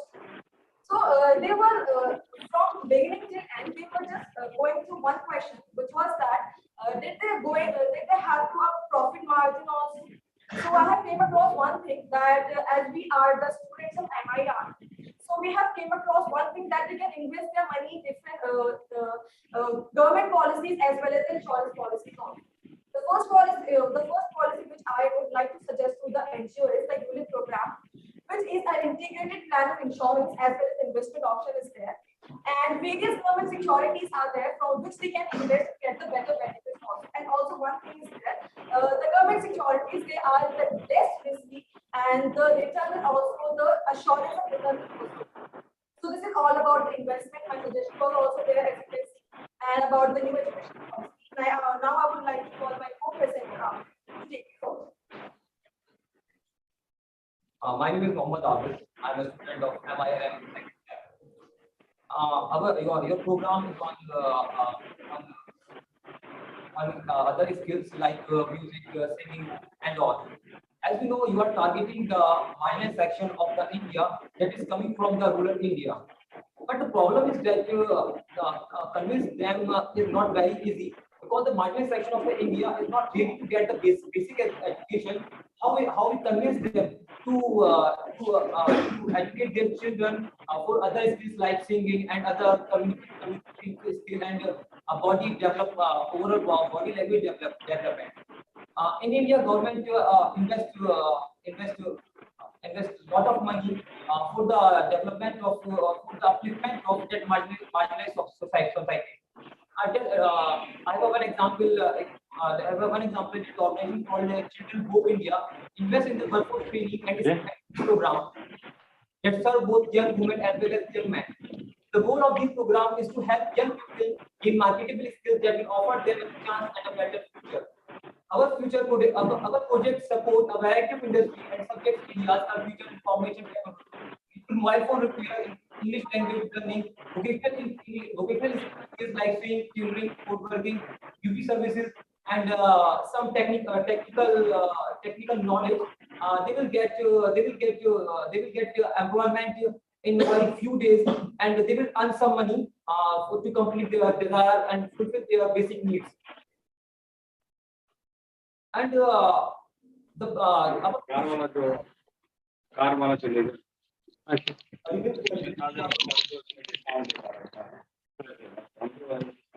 पूरा net book कीजिए ना. Basically, our portion is as a chief risk officer, and we are discussing about the post-COVID effect.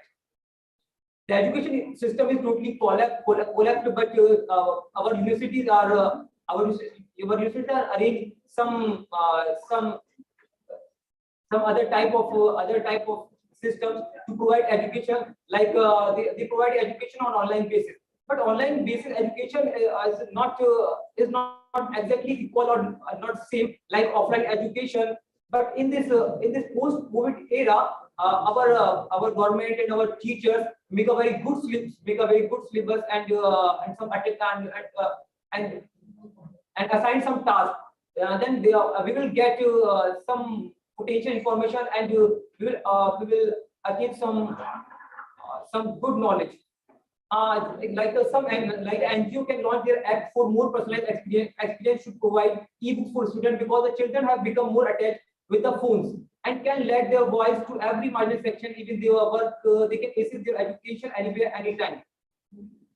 Your organization SLAM Slam Out Loud is focusing on the 44 to 70 years age children. These children are not ready to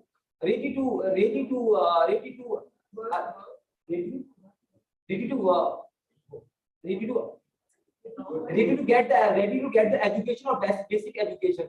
That's why I think you design the syllabus like other type of activities that age group will enjoy that activities and will get some valuable information. That's all I want to say. Good morning, all of you. This is Gaurav, of course, Bek, and I'm going to tell about the steps that can be followed after the post-COVID era. A proper balance should be made between the online class and offline class, because we know that everything cannot be in an online way, because we are not able to connect with the audience. After getting the so the basics should be clear about the art that the student have to be performed, and it's and want to perform in a better way. Because if concepts are clear, then the main content, the main art that he or she is going to learn will be in a better way. Because we cannot build, we cannot construct a building on a weak foundation. So it takes time. It needs interaction. Interaction builds confidence, and interaction builds skill and confidence too. So just by in a online interaction, it cannot be done. So for example, we all have learned English in our school, and we all have studied about it, but we still are not able to communicate it in a proper way, because a lack of confidence, lack of atmosphere. That is it. Because as you can see, I was not able. I think it's my first interaction with the audience in such a manner, because I lack confidence. And after coming to this university, I got a lot of atmosphere regarding how to speak and how to speak in a confident way, and how to face people. So atmosphere have a very have a good impact, or can be a bad impact on the person present there. So, and if someone wants to learn swimming, we cannot have a theory of it and just read about it and go and dive into some ocean or river or lakes, etc. We first need to learn it in a practical way, because if we learn just theory and go and just dive into it, we will not able to swim it, and after some time, I think we will die. So thank you, and that's all my part. Thank you very much. One thing I would like to share is my cousin is working in our Albert afternoon school, and she was facing the same challenges this NGO is facing. And one thing she told me that it is very much difficult to convince those parents to work on social economic backgrounds as this NGO is doing. So thank you very much, everyone. You have given us a chance that we can conclude all this. And as Chief Risk Officer, we have given these suggestions as well. And if you like it, kindly give a suggestion, criticism as well. Thank you from our part. Thank you so much.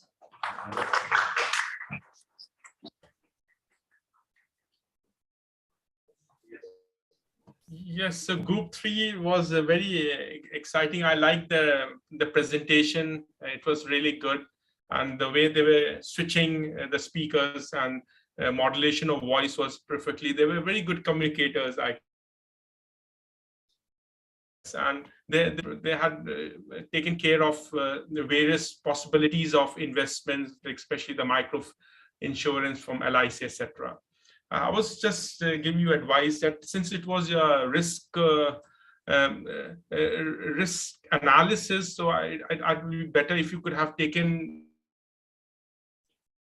theory like the pestle theory. You're talking about the political perspective, then economic was well addressed, but the social aspect, the legal aspects, the technological aspects, and the environment aspects and the natural aspects. So if you could have brought that, would have been a wholesome analysis of your risk. But nevertheless, some of the speakers said that it was a first opportunity. I'm sure you all will be the shining stars of the future for your department and for your university, and you'll be good ambassadors for Aligarh Muslim University. Thank you very much. Great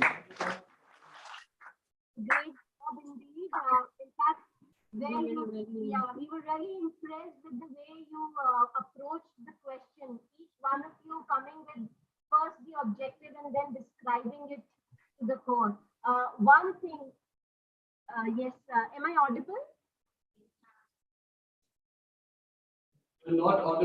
early actually.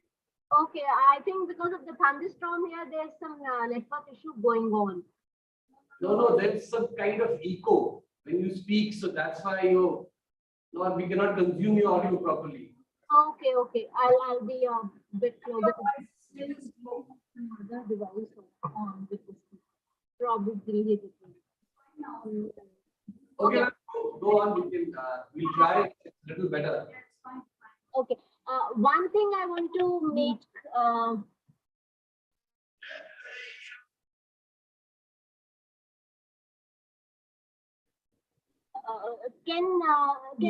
Miss Dr. Nair, can you mute your device first and let's see if my voice is audible? Yeah. All devices are muted. It's only you who are speaking.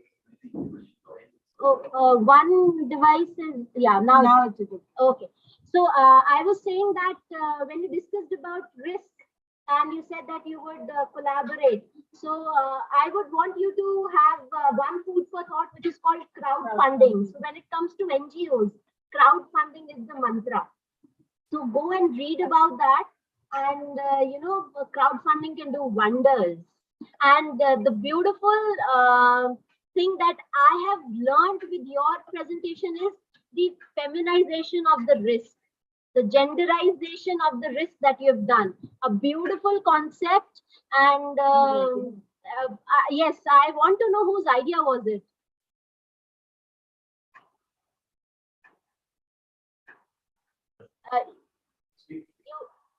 It was an integrated idea. Actually, we five have given up with all the ideas that we have come across after studying the case study. Amazing. We would actually like to, kudos to all of you, all the young brains. And we would like to work on this novel concept with the faculty and student, a collaboration probably between all three institutions. Beautiful concept. Hats off to you. Thank you so much. So let's proceed. Let's proceed with the next presentation.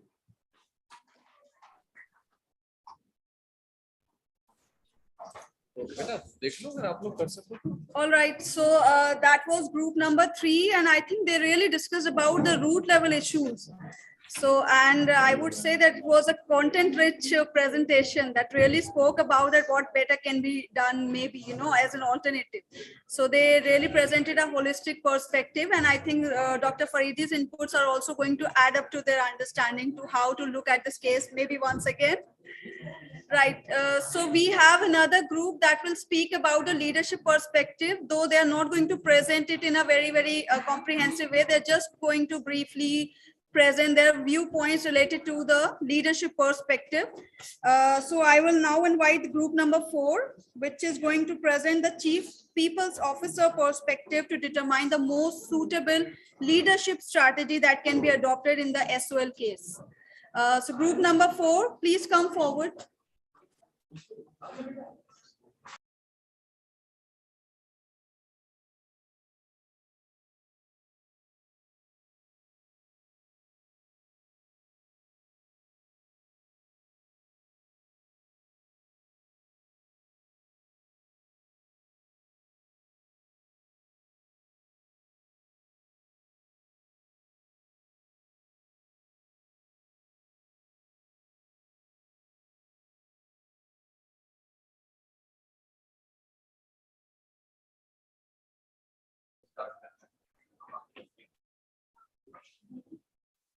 Yes, now you can start. With due respect, good morning, everyone. Good morning, everyone. We have group of 3 people that has divided the questions into 3 parts. The first is the SOL, what is SOL, and the inclusion of the racial education policy in the SOL. The second will place about the challenges that SOL has faced, and the third will give the strategic questions that the leadership side, what leadership side of SOL has to be faced. SOL has to be followed.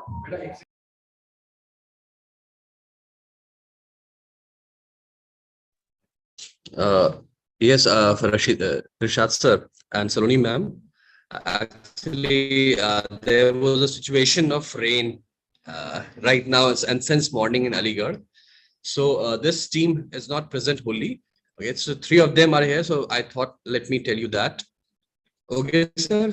So it's not a complete team. 3 of the members are here and they are present. It's okay. It's okay. Fine. Fine. Thank you for letting us know. नहीं नहीं, यहीं से आगे से start करें. Talking about the SOL, what is SOL? What is the vision of the SOL? SOL is a non-government organization. It is the combination of the learning with the inclusion of the creativity, e-learning, as well as the critical thinking. SOL believes that the art has been deprioritized in the Indian sector. Could you please hold the mic?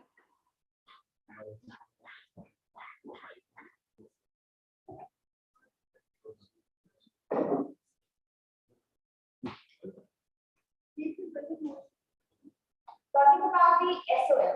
SOL is a non-government organization and it is a combination of social emotional learning that has included the creativity, communication, and the critical thinking. SOL believes that the art has been deprioritized in the Indian education sector. According to the report of OECD, that is Organization for the Economic Cooperation and the Development 2020. Art education privatized has built skills of children that help to more employable and have a better life outcomes. Yet the organization average art teachers to rate 1 to 1400, which is quite less. The SOL has been constantly the situations and the ratio of the students as well as the teacher. Now the inclusion of the National Education Policy of 2020 that has included the education as well as the new education policy of 2020 talks about the practical knowledge that has just pushing the students toward the learning. This policy promotes practical education through enhancement of creativity. The SOL has been a strong hold on the performance of visual arts to develop the confidence among the students.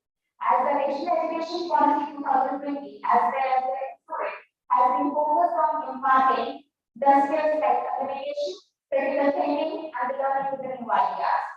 But during the pandemic, the education scenario has faced humongous challenges to sustain and reach every student. The form school education mode has to be imagined to maintain the continuity in the structures of the notice. Art based sessions played a big role in filming during the pandemic. It has opened immense possibilities for the artisans, for the students who would have exchanged the ideas and virtual learning to achieve the comments. SOL has an advantage in creating the challenges and the opportunities. But talking about the challenges that SOL has faced with the COVID, I would like to ask my friend to come and show some light on that. A very warm good morning to each and everyone. Now I am discussing the challenges that SOL faced during the pandemic. These challenges are the SOL faced many of the challenges that are in the early 2020 COVID pandemic left the globe and education scenario faced tremendous challenges to sustain. And these are the challenges that SOL faced, the foundation challenges, and that is SLAM Out Loud faced the challenges of content requirements steadily increased with the program process. And the other challenges that SOL faced is the finance challenges. The application programming interface API for interactive voice response RVR required largely technology heavy platform that leads to project cost shooting up given its financial constraints. SLAM Out Loud related on institutional partnership to convey part of the cost. And the other challenges that SOL faced after these challenges SOL faced and came out the more strongly by offering location needs, sensitization, and engaging at home audio video cost and students who have limited access of internet. And the progress of SOL was communicable, reaching 70,000 children daily across 23 states and other 9 countries. And the main challenges there is education across globe was to prioritize student well-being during these times. With learner loneliness increasing and accountability of the lack of social intersection and creative input. Now, I would like to here I'm planning to talk about the leadership style. Basically, there was a question that what is the best leadership style to go in that non-profit organization, and that also I think democratic leadership style is the best one because there we can everyone ideas should be considered, and where their human resource there will be a good production of human resource, and everyone ideas will be considered and free flow of the ideas. So, and here there is a point I should say that as well as with the human resource, they will boost of the morale of the members, good utilization of the human resource, high productivity in the organization. The co-founder also believes that stand out loud will be democratic, confident workplace for the employees and stakeholders as well. The vision was to create democratic culture in all members of the team would have a chance to assume roles of leadership.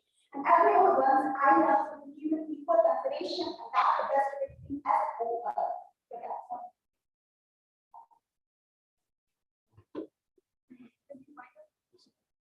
Okay, now I'm just winding up this program by telling that leadership, the democratic leadership style will be best in this SOL, and thanks to everyone, thanks to Dr. Faridi, thanks to Saloni, thanks to Chima ma'am, and that's all.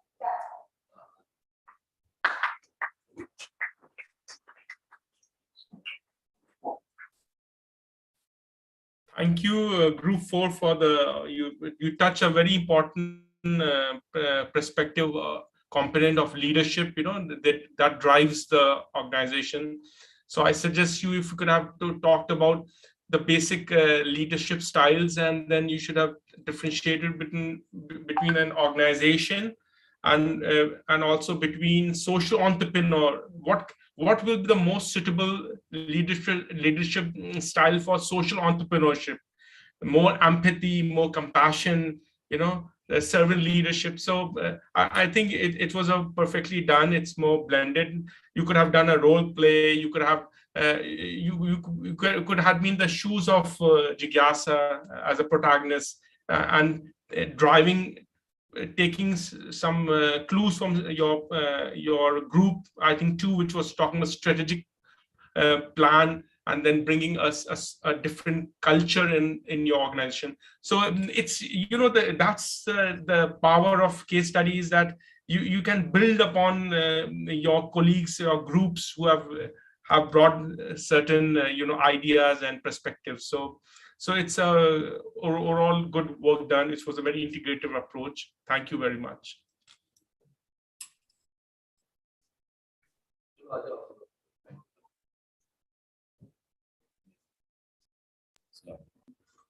Okay, students. Okay, thank you, group number 4, for discussing about your leadership perspective. I think they did play a small role play parallel that how to manage the crisis management. So basically they did that. But at this stage, I think we have really reached to the point of understanding the importance of case study and how different perspectives can help to understand and enrich our understanding.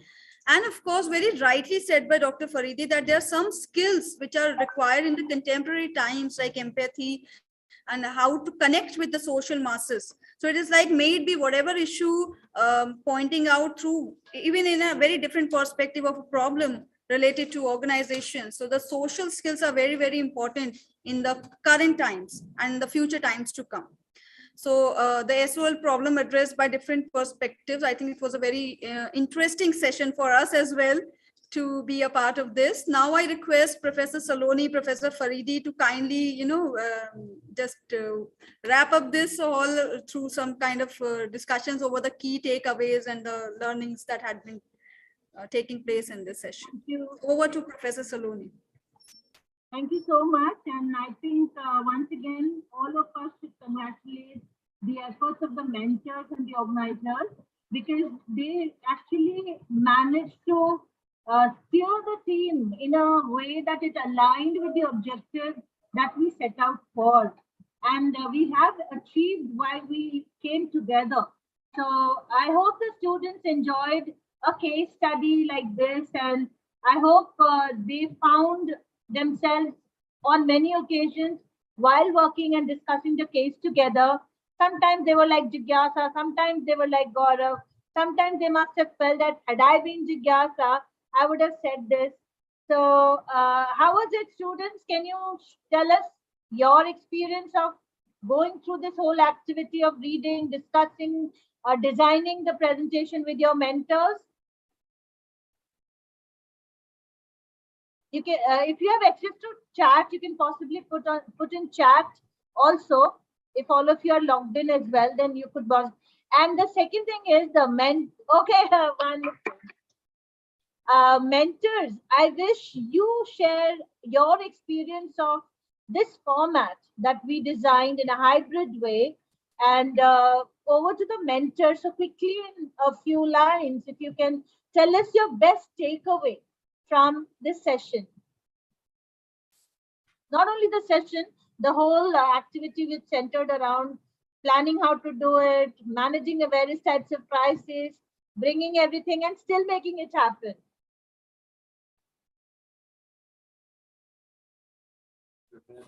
Let me just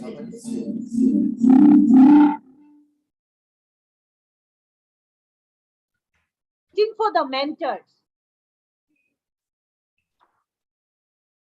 Okay, actually this whole workshop, at my personal level, I am really a person who always look forward for skits and drama and role play and all these things. So it was like a very good experience. And you know, students are always busy into syllabus completion, exam, learning, writing. They're not getting this time and stage to outsource other skills. So, you know, this whole workshop and the opportunity, it was like an opportunity for my students to, you know, display what other things they can do. And this was really a good experience, and I'm looking forward to इस तरह के और आगे events होने चाहिए. Thank you. Yes, I saw your enthusiasm during our pre-meetings, and we knew that you would be coming up with some stellar performance from your students.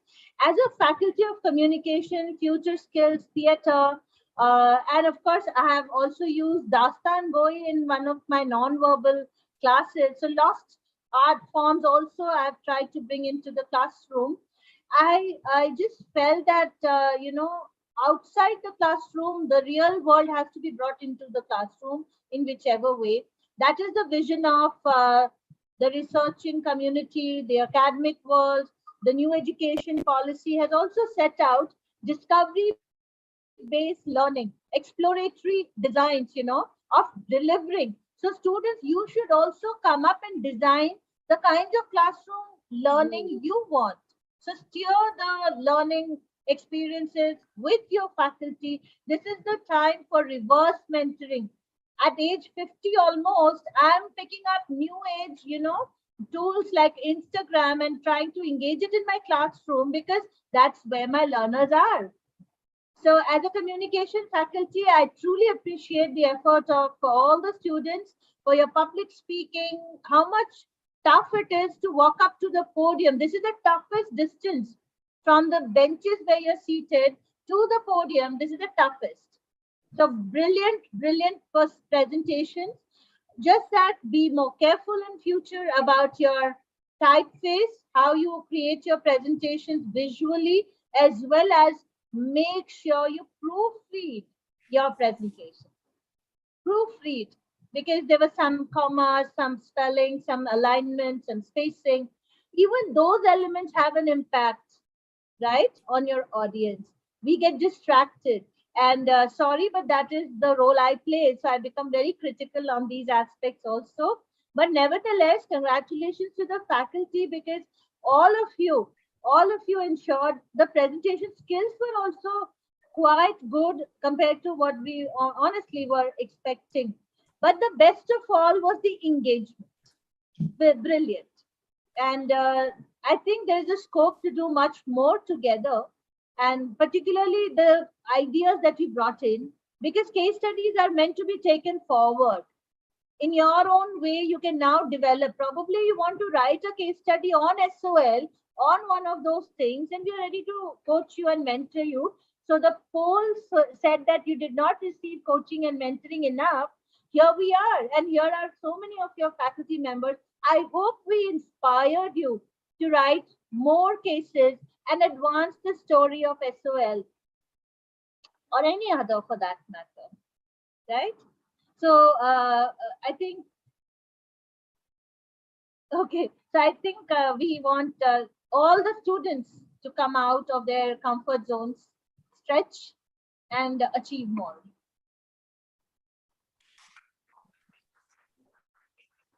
So over to you. Thank you very much. My key takeaways were that I could feel that positivity of everyone was there. That was very important. You know, we can make it possible. That positivity mindset is very important, and I could feel that.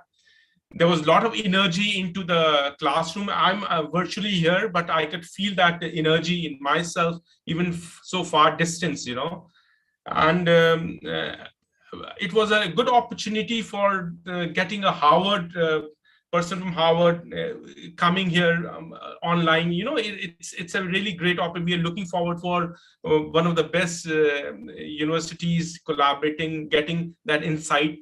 That was important. Now, my homework for you all will be, you forget SOL now. Now you think about your Department of Commerce. You just copy paste that instead of SOL, that's Department of Commerce. It's also a social organization. And then you do that role play and do a strategic plan for your Department of Commerce. Make a SWOT analysis, make a pest analysis, come with some strategic plans. So, you know, now it will be you going step by step, moving forward, improving yourself, you know. So it can go for it. So that's the thing. Thank you very much, Professor Nawab Ali Khan Sahab, for giving this opportunity. Thank you, Professor Shiva Tarab. You did a fantastic job of coordinating well. Dr.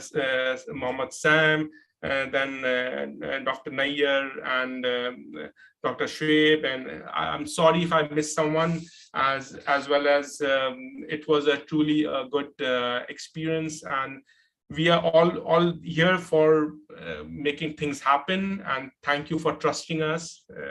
That's all from my side.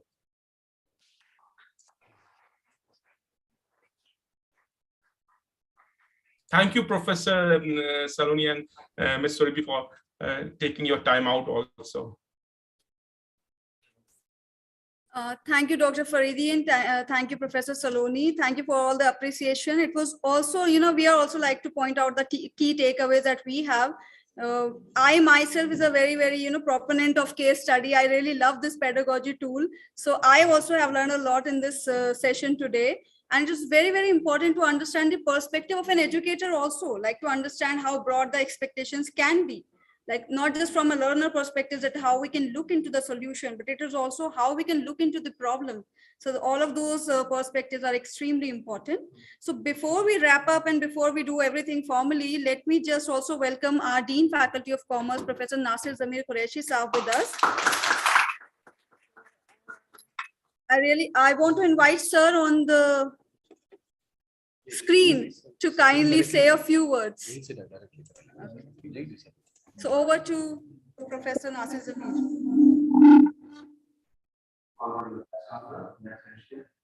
Chairman, Department of Commerce, Professor Nawab Ali, distinguished speakers, my students. Good morning, Ms. Nawab. This workshop is basically to let the students learn the art of getting the knowledge in it, because this necessity is a method through which the students, apart from theoretical knowledge, also learn by performing certain micro. So, in this case study and legal investigation is carried out by these students, which equips them in a better way for the assessment of the previous decision makers and self-assessment. Actually, the case which has been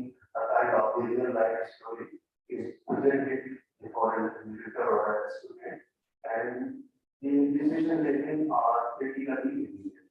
So when the students critically evaluate the case, then they come to know that what was correctly decided, what was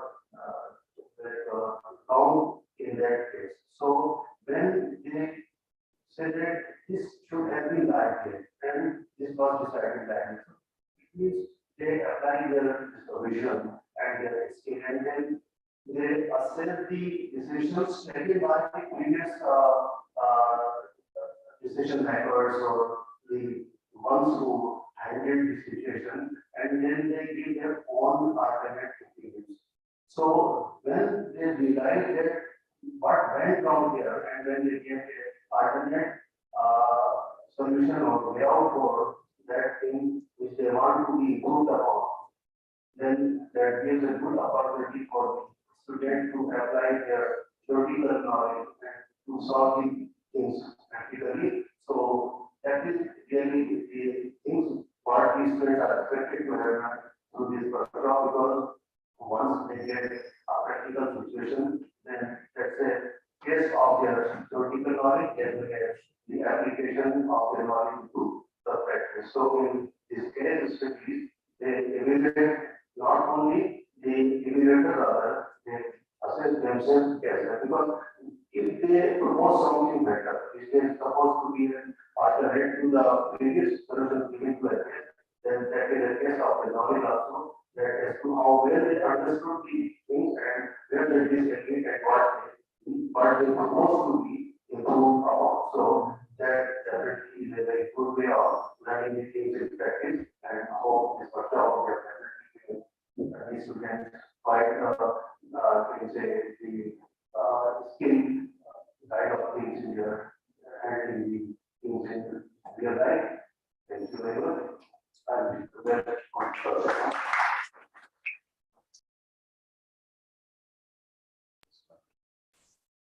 Thank you, sir, for gracing the event and also for sharing your vision. As I say, so we are also sharing another poll in the chat box. Okay. So we are sharing the screen that shows the results of the poll that had been conducted during this workshop, that discusses about the engagement of the audience and the participants.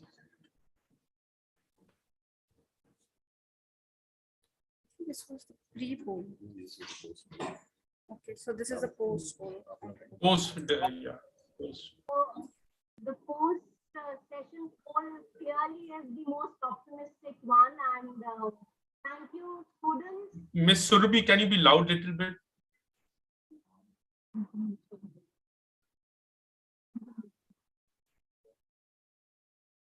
Can you, Dr. Nair, can you mute yourself so there won't be any echo?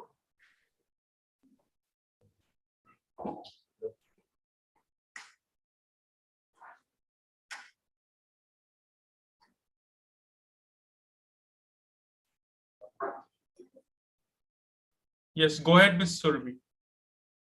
Dr. Nair, you mute your device, please, and also zoom out the pie graph. Expand the graph on the screen a little.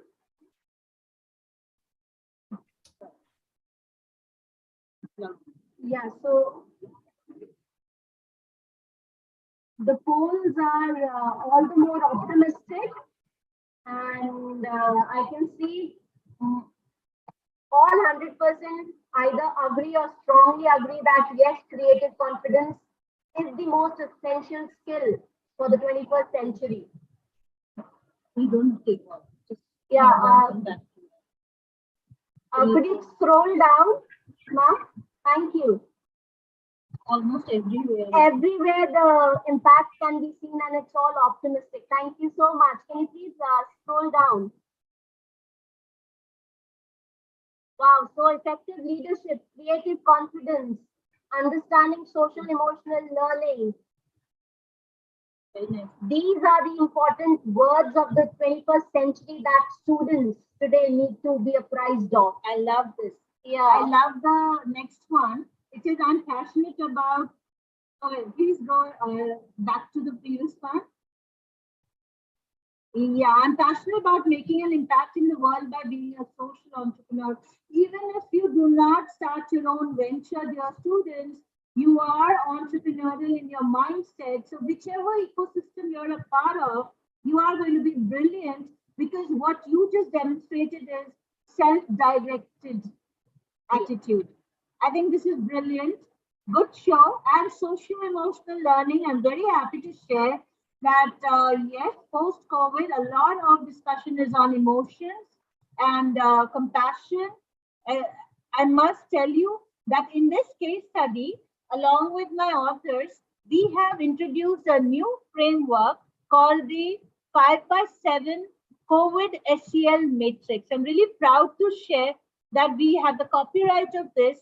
So in future, you may want to go through the matrix. You also let us know the impact if you have used it for yourself. It'll highlight how in that matrix you can check the boxes and see where you are. So thank you for this overwhelming participation and commitment to the activity that you all brought together along with us. And creative confidence. This is something that is, wow. I just hope that this is the word which is going to take you forward in the world now. So creative confidence, which is democratizing creativity, which is appreciating the creative mindsets of each and every member of a particular project. So great. Thank you. And I'm sure you all are going to contribute in a big way to each other's development. Brilliant. So I think, yeah, the post-poll results have shown that yes, we've been able to nudge you towards a more democratized, creative learning environment. As far as servant leadership is concerned, I just want to tell all of you that this is the most important role that we all have to play now.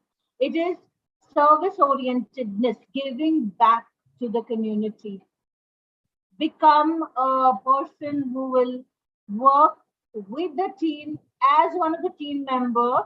If I want to improve the situation of the scavengers, I would like to work, see their conditions myself, and then together improve the conditions if it is safety. Same as with education. So service-orientedness is another responsibility of good citizens. Okay, yeah, case-based definitely has an impact. So I think that is, the writing is on the wall. Yeah, exactly. Thank you so much. So we can actually, so please share this report with us. Sure. Yes, ma'am. So Shima ma'am, I think whatever you're passionate about is clearly demonstrated today. I am so thrilled to see this. Thank you so much. I think these insights are really inspiring for us as well and motivating us, all of the participants also. And we look forward to all of such kinds of collaborations and events in future as well. So with this, we come to the wrap of this session, and I would like to request Dr. Saim, which is the co-organizer of this workshop, so to propose a formal vote of thanks.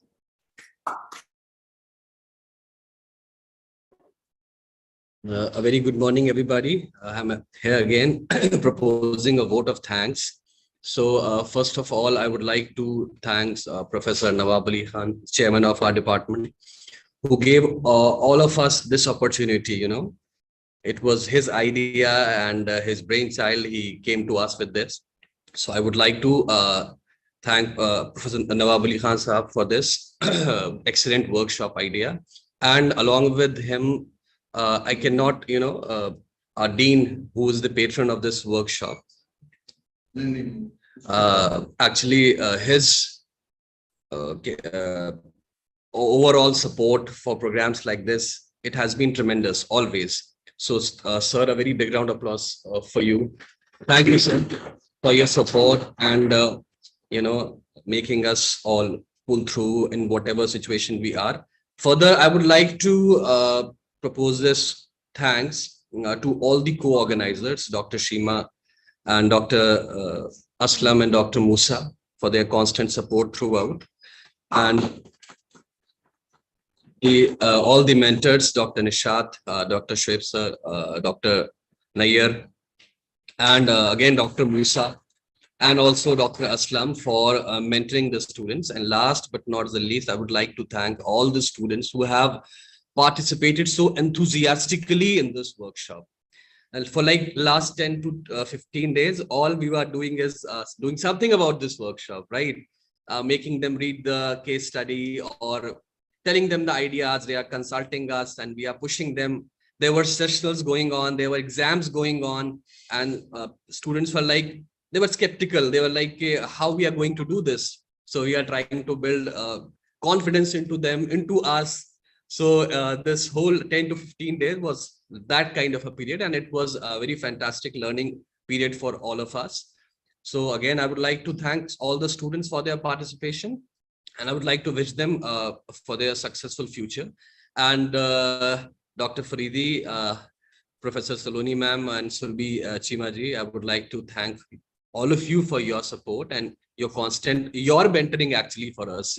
You were kind of guiding what to do and what not to do. And the protagonist who is not here with us, Jigyasa Labru, who obviously is the cause of this workshop. It's because you write a case for her, and that's why we are sitting here and discussing several aspects of that. So thank you again, everybody whosoever in any capacity involved in this workshop. Thank you, sir. Thank you, ma'am.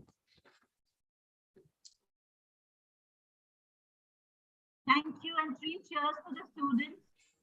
Let's hear the loudest applause and cheer for each other. Let's hear you loudly, students. Yes, ma'am. Can you repeat? I want students to cheer loudly for their mentors and themselves and the organizers. Yeah, so as loud as you can. And God bless you all. Keep growing, keep learning, keep showing us the way. Because as teachers, I think we are no one without you. You make us who we are. So brilliant show. Thank you, everybody. Thank you. Thank you. God and Almighty, because they brought us all together. Thank you so much. Thank you very much, everybody. Thank you. Thank you, sir. Thank you. You all. So Professor Nawab is hosting you all. Yes. So he is the force behind, all our motivation. And our respected dean also. Yes, sir, exactly. Okay, thank you, sir. Thank you very much. Thank you, everybody.